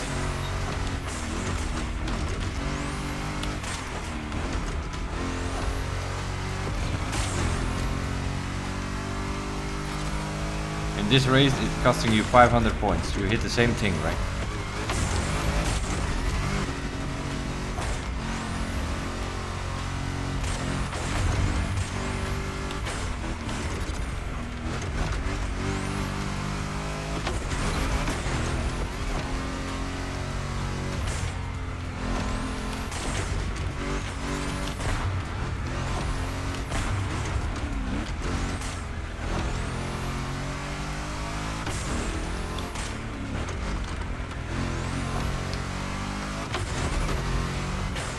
Yeah, here you normally cut left, but don't do that now either, because there are Forza walls there.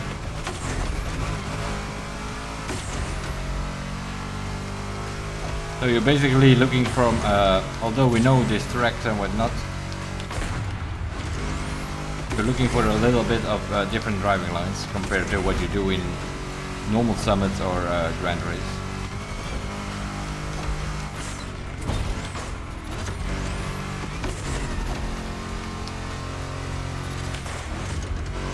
And then on top of that, you have on this race some bullshit.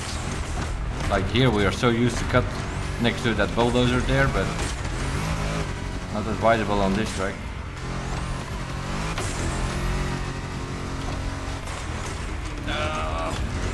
Oh yeah, we still hit that thing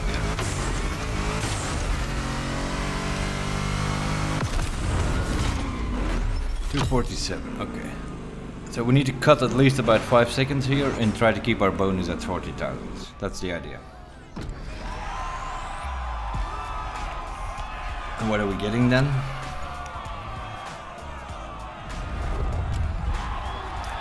$155. We already improved 5,000, but we're looking at a score somewhere between 165 and 170, I guess.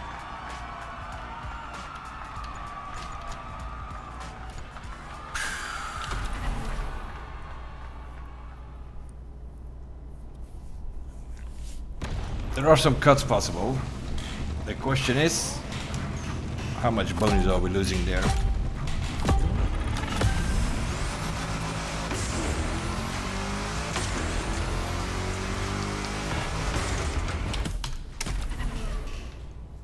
Got hit by an AI from the back already.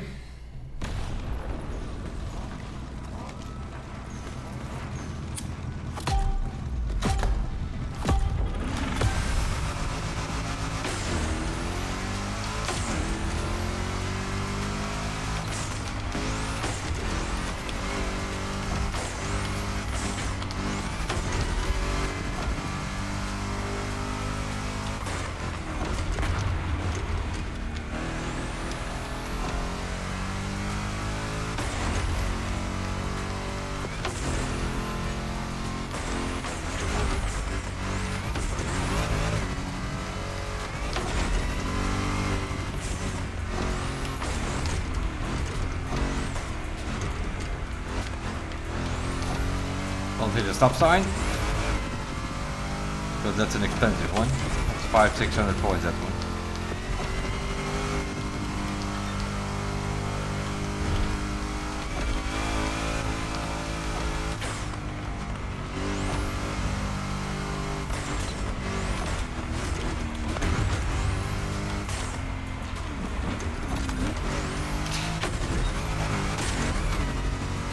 These are bad, these corners with the Celine.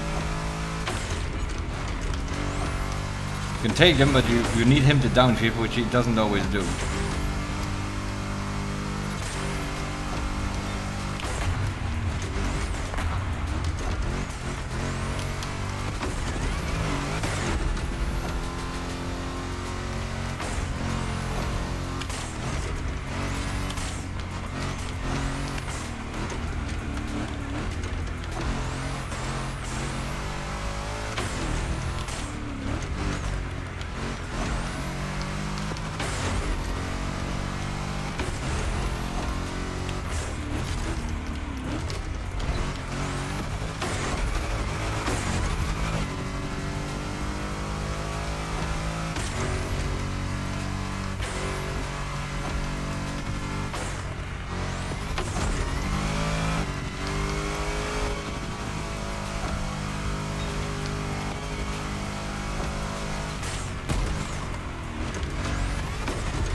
243 with maximum bonus, I think.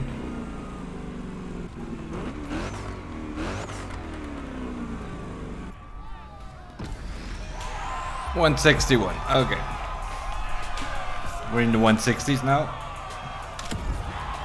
I think we had maximum bonus.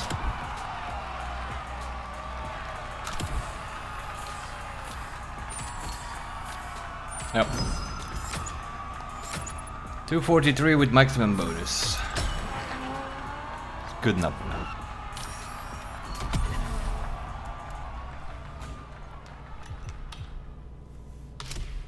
And yeah, here we have 358, which is a time under 4 minutes. But I can get that time with a higher bonus though. But here we're in the 180, so here you're looking for a score in the 180s at least. So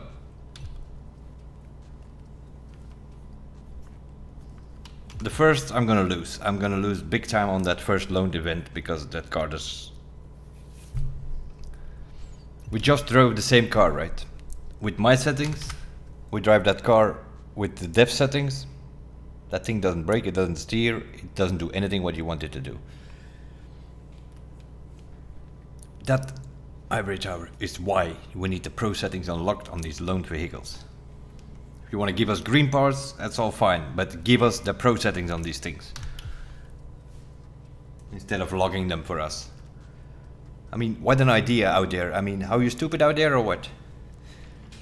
Thinking that a car drives the same on a controller, a keyboard and a wheel and or maybe a joystick if some people are playing with joystick. You have different controllers as well, right? You have Steam controller, Xbox controller, PlayStation controller.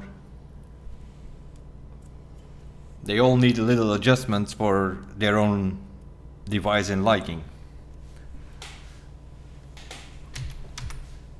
Yeah, I don't know what's going on here. Everybody's using the long range here. I don't know why. Really don't. I've tested all the Corvettes yesterday. For me, the convertible is the fastest. So we're gonna use the convertible in both of these events. The long range is also convertible, but for me, that thing is not faster than the normal one. So might also be a manual thing. I don't know. So we're gonna switch the part to that thing and drive it in 2 events.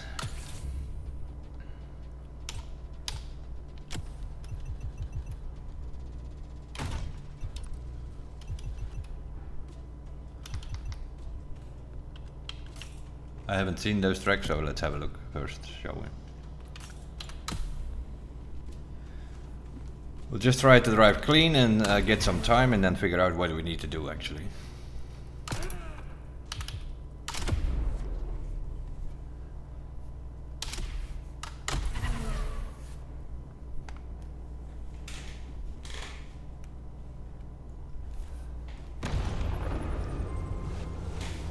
Okay, this is a coastal road.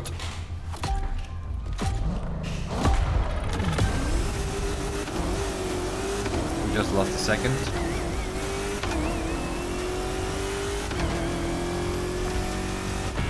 Okay, we have an AI again. Is interfering with our runs here, so event difficulty needs to go to 1 probably to get rid of him in the first corner.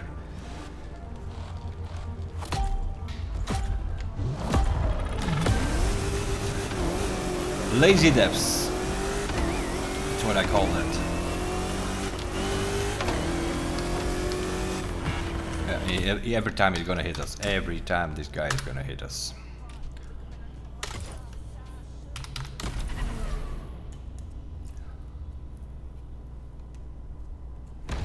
Why do I say lazy devs? Because they just copied one of the playlist events into the summit and they didn't take the AI out. It's not like that guy is racing us, I mean, but yeah, it doesn't matter, I already see it, it does not matter, this guy. This guy is gonna block us here.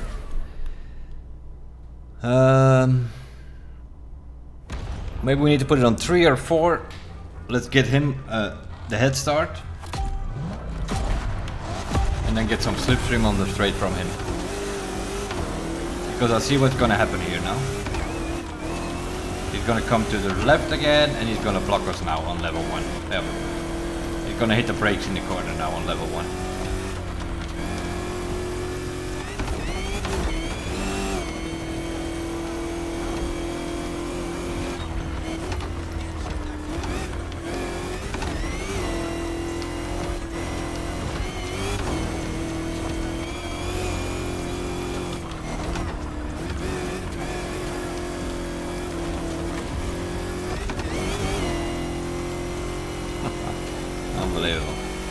unbelievable how you do that, Ivory Tower.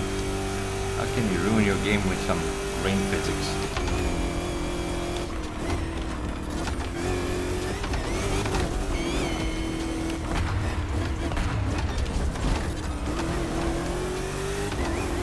This thing was a grip machine, right? We tested it yesterday. That was so grippy even in the city.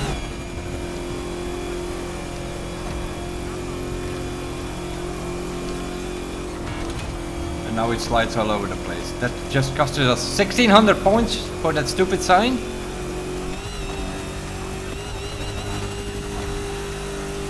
What a joke, man. What a fucking joke.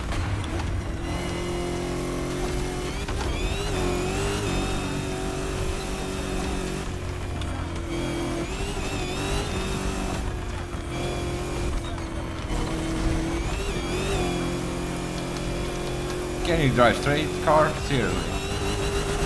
Stupid rain physics.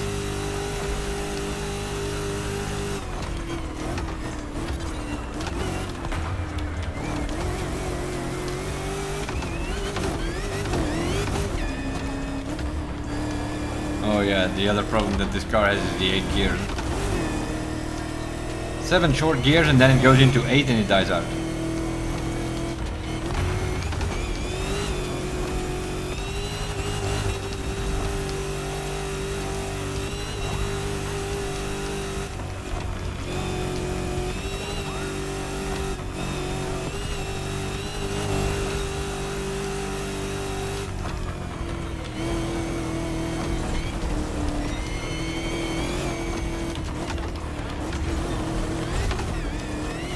Cut there doesn't cost you anything. Oh, and that's a finish here.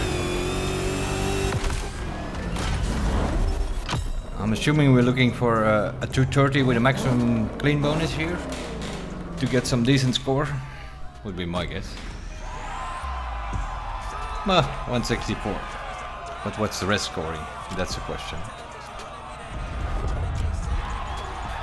170.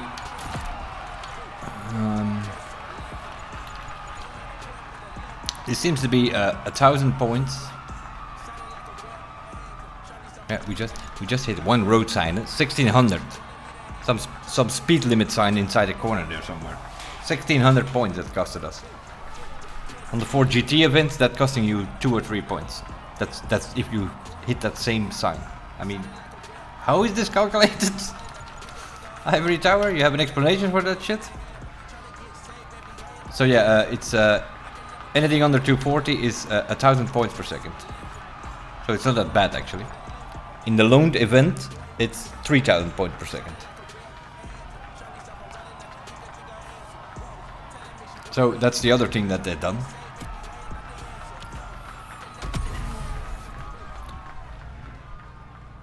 The car that drives the worst, which has the same settings for everybody with different devices driven by the players, is giving you like 3,000 points per second. The rest is giving you like 1,000 points or even less. In the Ford GT you can lose 20 seconds and still have a better time than that guy which is 20 seconds faster than you. Because there it's in the trendy vehicle thing here, it's all about the clean driving bonus, to keep it as high as possible. All the rest things are based on time, but it's about 1,000 seconds, 1,000 points per second. This one is 3,000 points per second here. The Pistot one. And this is, I think, Kiss Me Combi, I think. You can use the 4 Corvettes. Just gonna use this one. I know everybody's using the long range, but this one is faster for me. So I'm guessing we're looking for a time around, who knows, with this thing, which is wheel spinning on the start already. Probably a 135 or so.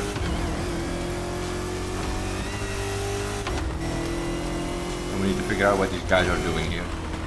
Oh yeah, of course, no, of course, no. Gives me combi with rain effects. On a keyboard, you never make that corner, ever. So you have to cut through the beach, which means we're gonna hit that checkpoint flag. We might have to increase the difficulty here again, because the AI seems to be coming to the left, then it dive bombs inside. Hits us from behind. Hits us from the side.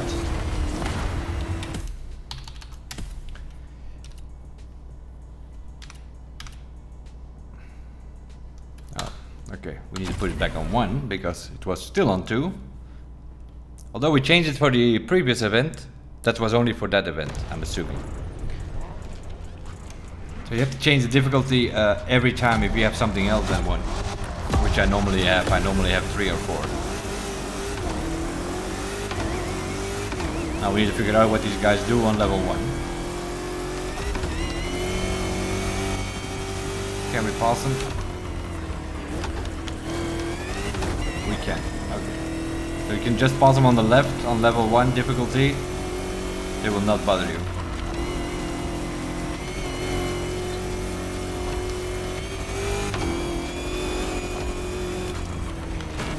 Of course, of course. What does that cost us? Stupid lamp again or something in the ground. Again, the 38933. That's the same as the lamp in the 4GT event.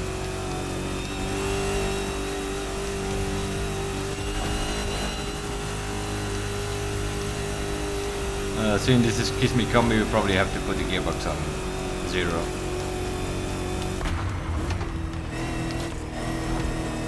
Steer, man, just steer.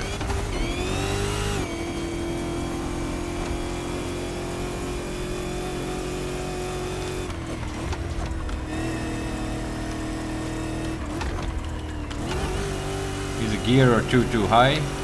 He's power drifting because of the rain effect. Obviously we do not reset here, that probably costs us 5,000 points clean drive bonus.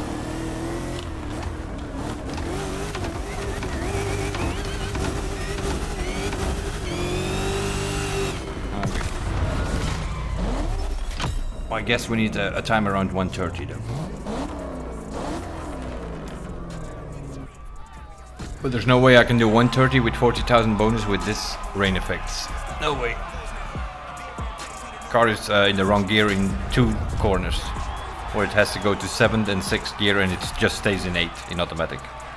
Because the gears are so short.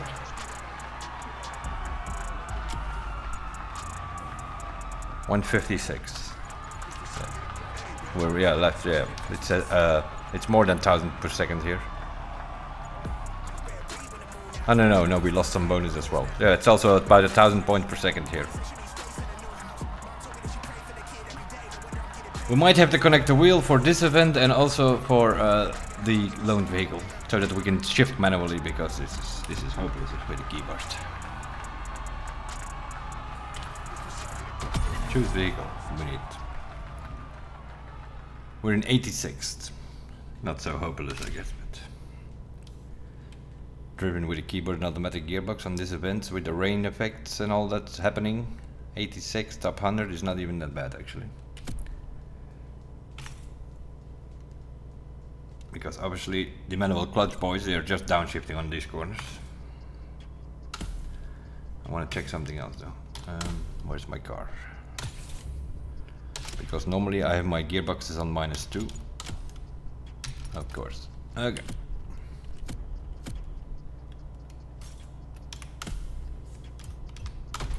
No, is my difficulty back on 2? Probably.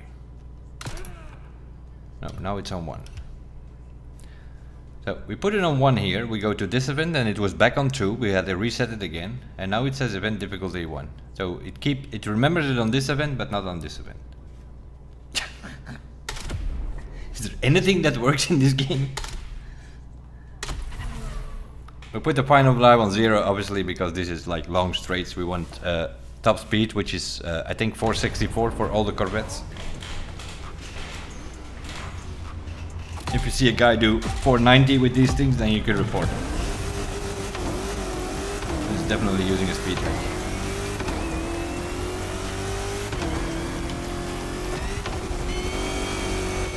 You have to use all the boost you have there to get past him though.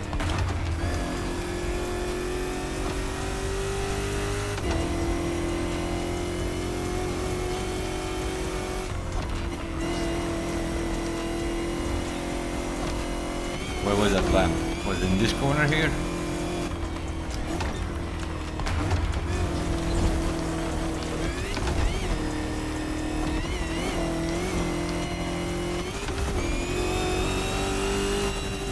At least that's in 7th gear now in that corner. Well, we're never gonna get it in 6th gear for the other corner though.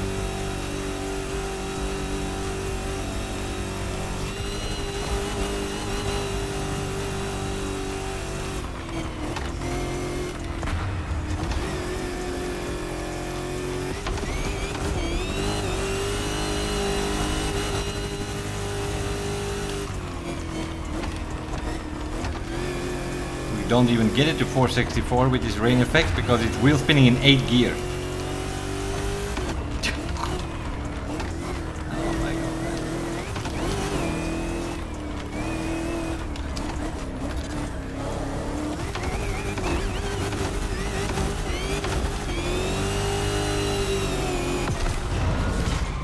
god. Second faster and we have maximum bonus this time, so that should, in theory, at least give us 2000 points extra. Maybe 3. Okay, we're in the 160s here. And then the rest is about time, right? No. Well, more or less. 5 seconds is 6,000. Yeah, 5, yeah, okay. This is also, if you're from the 135s on, it's 1000 points per second. With a maximum scoring bonus. GeForce has 130, but he has 36,000 points. Which makes me think that he reset at the end. That he lost 4,000 points going through the trees there. Well, you first have to break a brick wall and then through the bushes to get to the checkpoint and reset. That costing you 4,000 points probably. But will give you a faster time, obviously. Okay. Let's test it.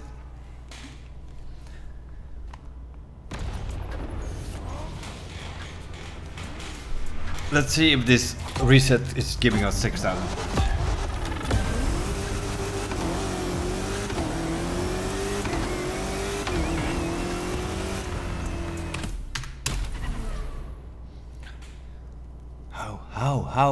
How does this game work? We do 2 events, you're right behind the Ford GT. Now we're dealing with this guy here suddenly.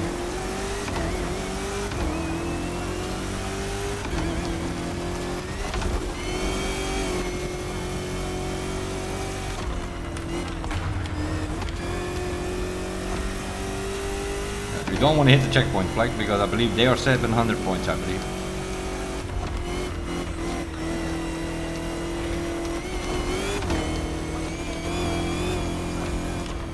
Don't hit the lamp. Yeah, okay. What is it? Oh, oh no. Don't hit checkpoint flag. They are 2,000 points.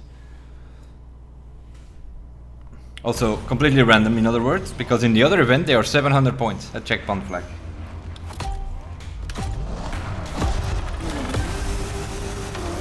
We're still playing a driving and racing game, by the way.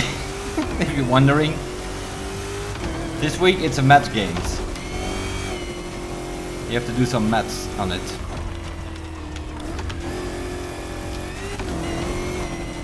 How many points you get for hitting this and how many points you get for going through the grass and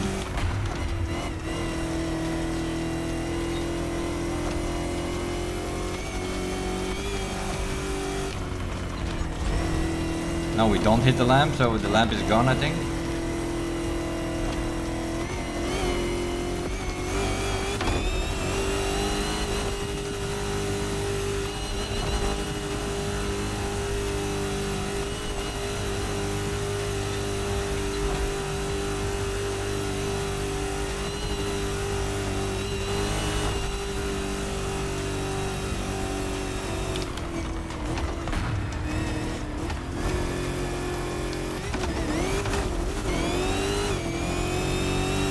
Wheel spinning. I'm not getting to over 460 because it's wheel spinning there coming out of that corner if you hit the boost.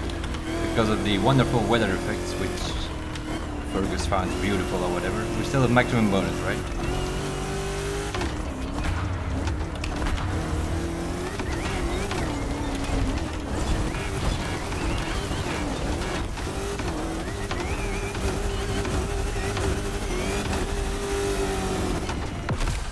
That's not worth it.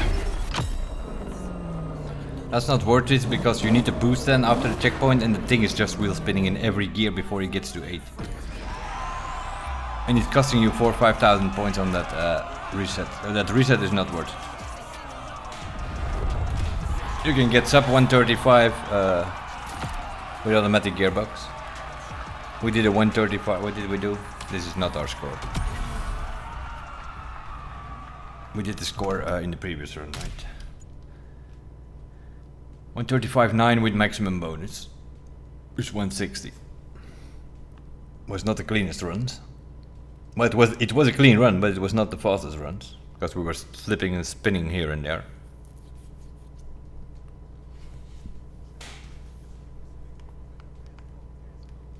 So we can probably get a 132 or something without all the wheel spin bullshit that's going on, which should give us 166. Okay.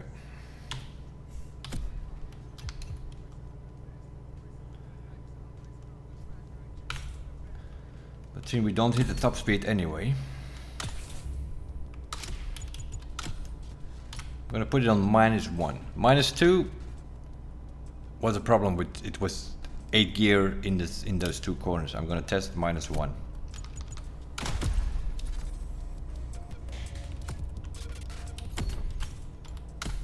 Just to get that start going there, right?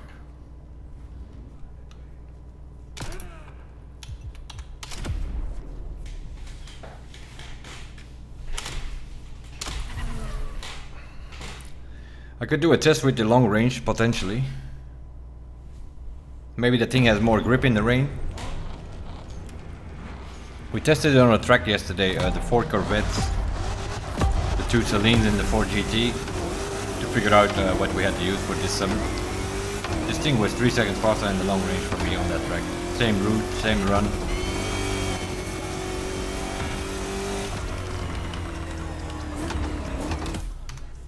Did it just hit us from the back or something? We just lost 600 points driving in the middle of the road.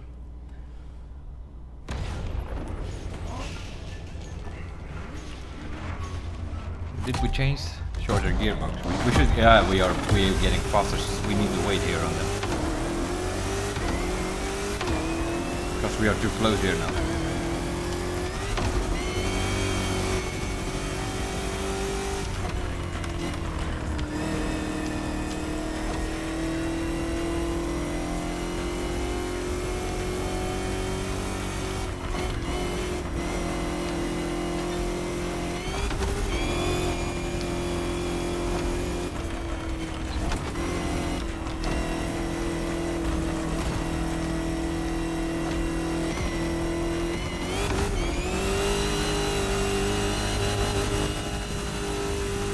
Getting 450 now with the gearbox on -1, then it limits it out, but that's fine.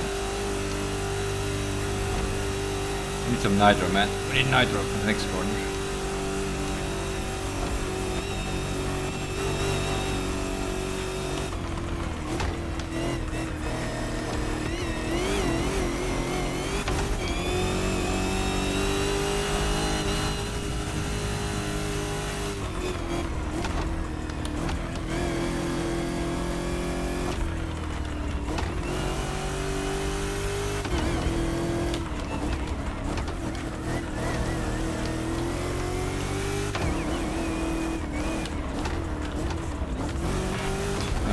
Of course, we hit that stupid post.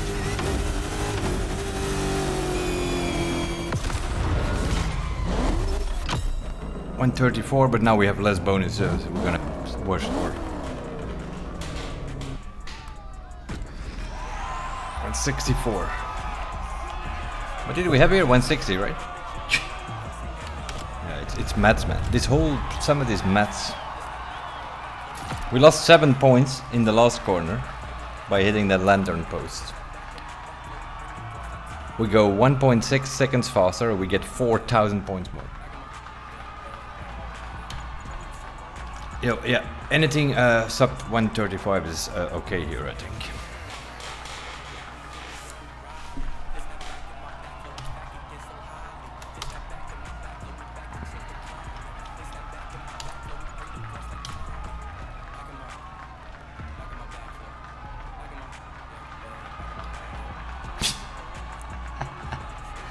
Ivory Tower. Get rid of these fucking leaderboards, man. Seriously. Why is that double FX guy still in first place? Why did you only delete the scores on the bullseye? Ivory Tower. You have an answer for that? You have to clear every leaderboard in your game, because every leaderboard is affected by the double FX. Not only in the summit, but also on the map.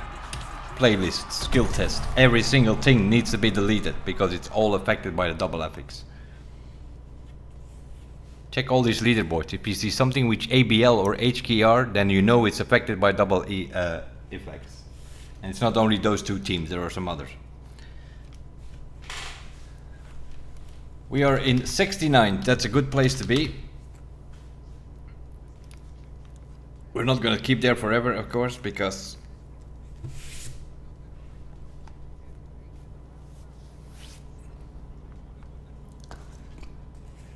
we still have a weekend to go, right?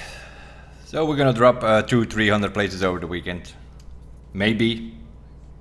Because then thinking, if you see all that lot that you run into on the grand race, and they have to go drive here with the clean driving bonus, we might actually stay in the top 100.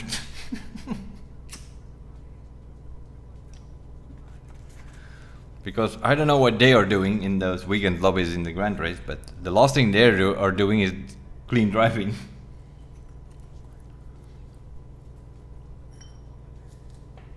So I'm okay with a 69th place overall.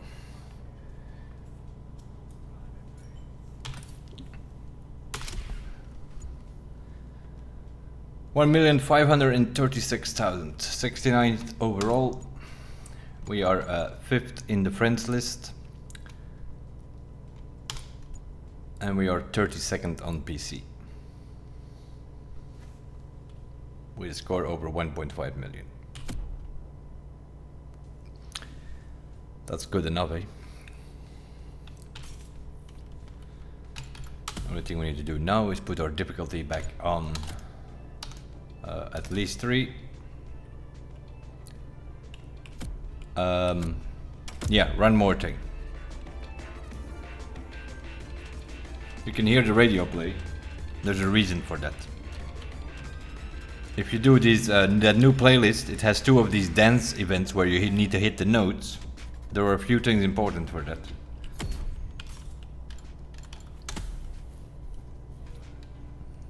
You want to put your difficulty on 5 out of 5. That's the first thing. The second thing,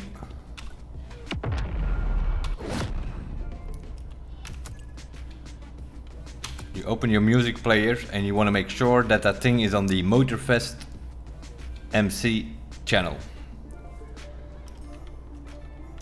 If you put that on anything else, let's say you put it on, what did I have the other day? Goldies or something. Put it on Goldies.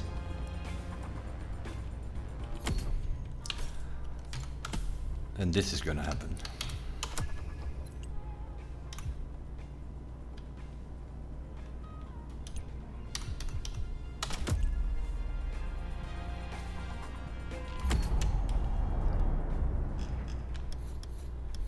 You will not be able to hit the notes.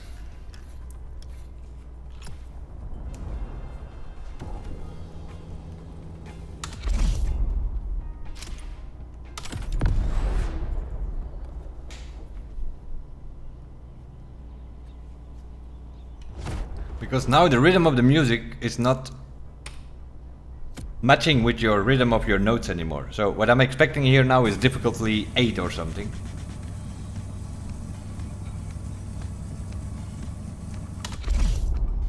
Yeah, just start up that event.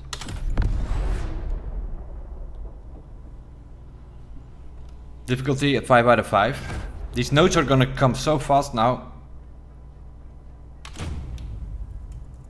that you're probably gonna miss a bunch. Sometimes it doesn't do it, sometimes it does do it. No trace of the donks. Let's hit the moon and make our mark.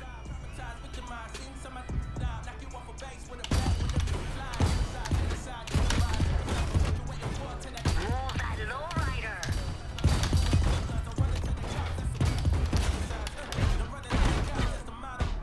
Oh, this is normal. Let's retry it. Maybe they fix that with the maintenance as well, that's possible. Because last week your music needed to be on the Motorfest channel, or these things came so fast that you couldn't hit them. Okay, need to get back in the rhythm first. This is the right rhythm at level 5. And we have the music channel on Goldish now, right? If I remember correctly. Trace of the donks.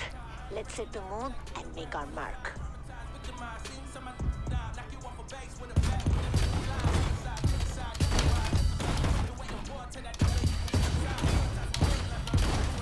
Ah, I mistyped. Dun dun dun. It's simple actually. 1, 2, 3, doom, doom. 1, 2, 3, doom, doom. No trace of the donks. Let's hit the moon and make our There's a mark. difficult combination at the end, but you don't need that, for instance. Make that car dance.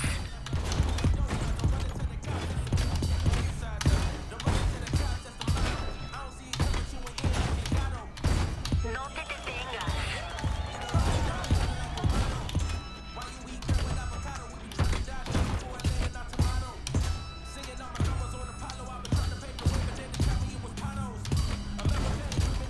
Demasiado. I need to dance. That was way too early, but I got him.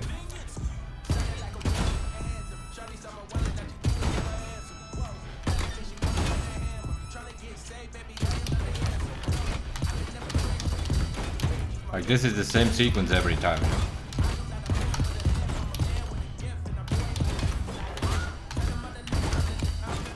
Don't even need to look at the arrows, I already know this sequence. And now you're gonna get the difficult ones.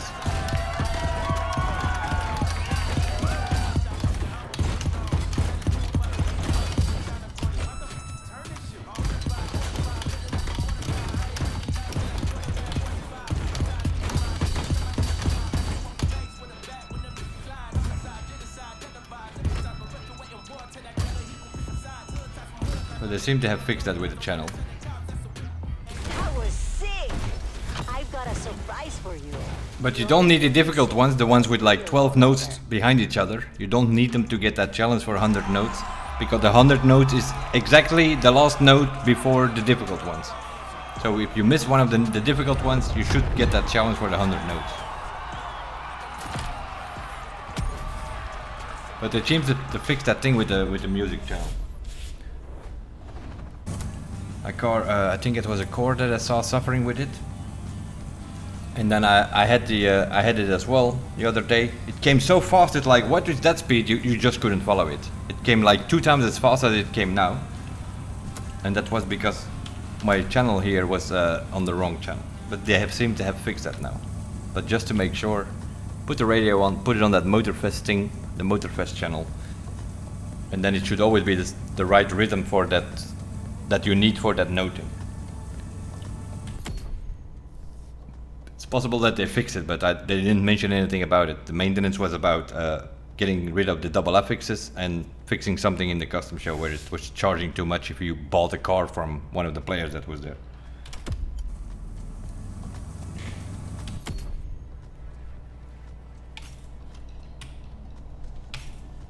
And the same goes for the other musical event. Okay.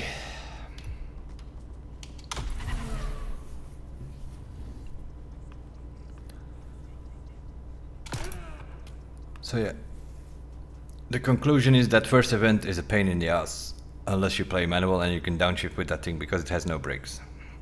The car that they give you there has no brakes if you drive an automatic gearbox. Doesn't slow down enough, it doesn't downshift enough. So very often you're sliding into the wall and that's going to cost you points. Hypercar, no restrictions here. What was that? That was just stay on the road. Cento Jetchi is probably your best shot because that is not the fastest hypercar, but it's the best handling car for corners and such. That's why everybody's using it. Here you get the same car as in the loaned vehicle event, but here you can use your own settings, which makes a difference because then the thing actually steers and brakes, unlike in the first event. For GT event is the fourth one over here is all about the time bonus. It's not important. It's all about the clean driving bonus. Try to get it as high as you can. And you're looking for a time around 4 minutes here. 355, 358, 340, it all doesn't matter that much. You score into the 180,000 points, as long as your bonus is high enough. You can see it here, I have 700 points less than Rhino, and he goes 20 seconds faster than me. Because he doesn't just drives over the grass going downhill, he just boosts and flies over the trees and over the town, and he just resets on that checkpoint after the town where you need to have a time under 2 minutes. Otherwise you can immediately retry. Don't bother to do the rest of the tracks because you want to have I think we had 144 on that checkpoint when we ended up with a 358. But if you get a time around 150 there, then you should have an end time around somewhere between 405 and 410. But that's still going to give you 182,000 on this event. So the time around here which matters is 4 minutes or anything below it, and with as high bonus as you can get. You can get 39,000.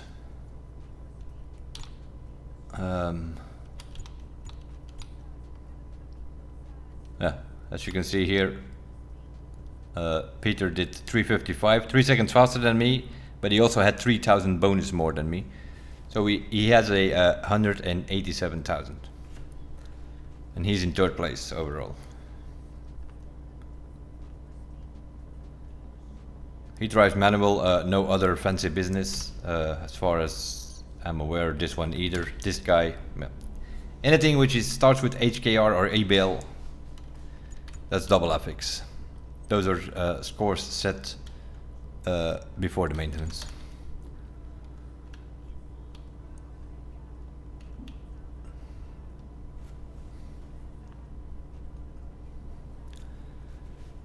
I could potentially improve here because I can get more bonus. The first reset you can get, if you're a bit careful, you can get the first reset with 40,000 bonus still on the clock. Clean bonus. The second one is the one where you need to be careful, especially for the big bush, because that's costing you a lot. And then you need to be a bit lucky on the rock jump, and then you just go down the hill. You should have a time around 145, 150 on the checkpoint coming out of town. It will give you an end time around 405, and you can arrive on the finish with 39,000 bonus. Which gives you a time around 185,000 points. This Corvette event, the time there seems to be 240 or lower, in combination with a decent bonus. Yeah, I do a 240 here with 38,000 points bonus. I score 164,000. This guy here does a 236, but he has 4,000 bonus less, and he scores pretty much equal score than me. He goes 4 seconds faster, but he has 4,000 points less bonus. So in this event, anything under 240 is 1,000 points per second. So if you can arrive with a maximum bonus with a time from around 238, you will have 168,000, I think. 170 probably, if he, yeah, 170. If you arrive here, if you do this time with maximum bonus, he has 170. So yeah, it's pretty random how it all works, but there is like some time where it does, the time difference doesn't matter anymore. Seems to be 240 on this track. It's 4 minutes on the trendy event. And here it's anything under 135, I think. Gives you 160,000. The lower you can go, from here on it's 1,000 1000 points per second. So these guys are scoring 1672, so they're probably going under 130.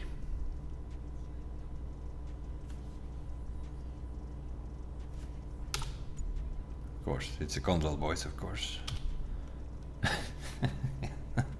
course, it's EBL again, of course.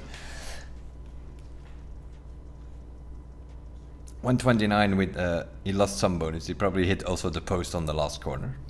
Just like I did. I also lost some points there on that lantern post. But he has double pure, so basically he's on top speed from the start. That's where he makes that 6 seconds difference. So yeah, it's one of those bright ivory tower ideas. Put the summit up for 4 hours and then they do a maintenance for 5 hours. And then they delete the bullseye score and every other single event they haven't deleted, although every single other event is done with double affixes for the top drivers. GG Ivory Tower. You worked that out very well again. Conclusion of this week, don't take this serious at any second of the week. This whole summiting. The same goes with any leaderboard on the map anymore, because they have not, as they said, all the affected leaderboards they would delete, they have not, or reset or whatever they called it, they haven't done anything with it. I think they removed the top 100, but that's not good enough. There are still scores in those leaderboards which were done with double affix. Slalom, bullseye, voice smashing for sure, but also escapes and play tests and whatnot, because they are driving with double pure or double frenetic. They are doing jumps which you cannot do with a single skilled or pure or whatever.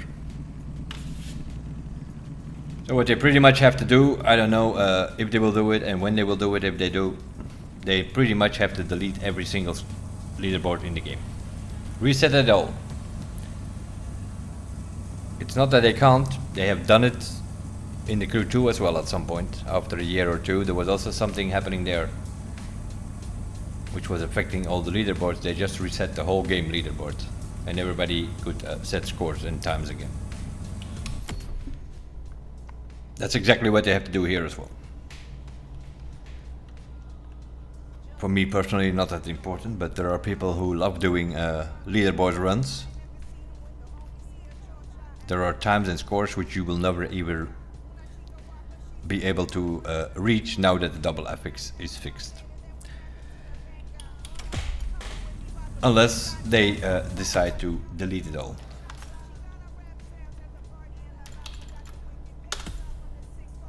I do know one thing, I should say. Our summit is done for this week. We're in the top 100, we have a score over 1.5 million. We might drop a few hundred places over the weekend. When we collect our rewards on Wednesday, we should be somewhere in the top 200-300. You need a top 10,000 for platinum. As I said, don't sweat it out and don't take it serious. They have claimed all kind of shit which they have not done, pretty much. That's what it comes down to. Let's see if I can find it. What they claimed they were gonna do.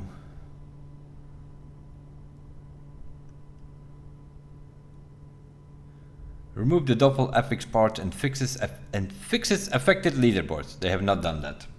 There's nothing fixed about it.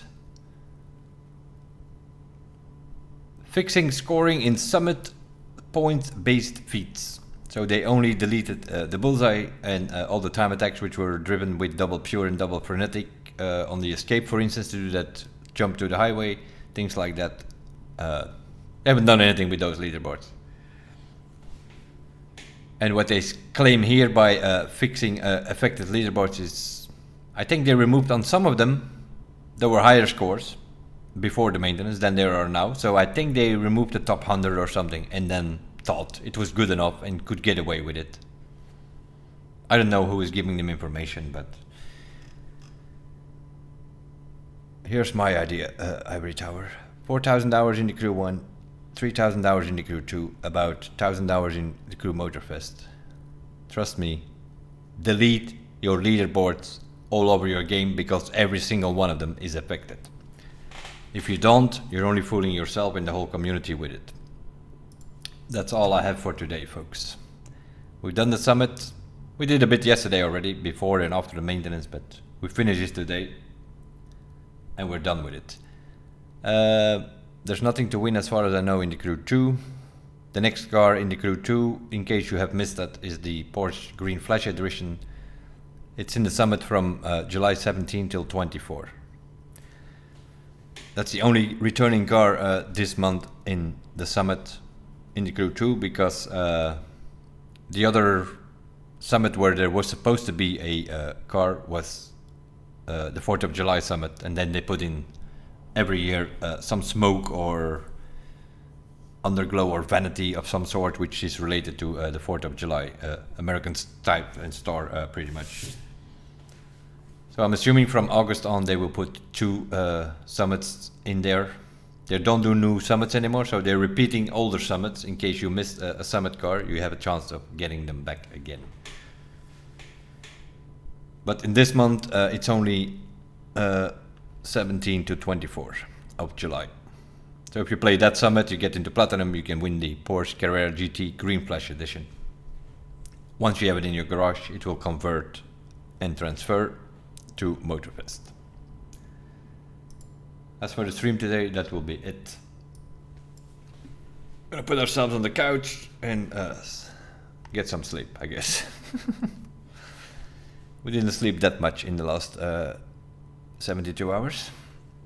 So we need to catch up some sleep. Well, we need to get this summit done.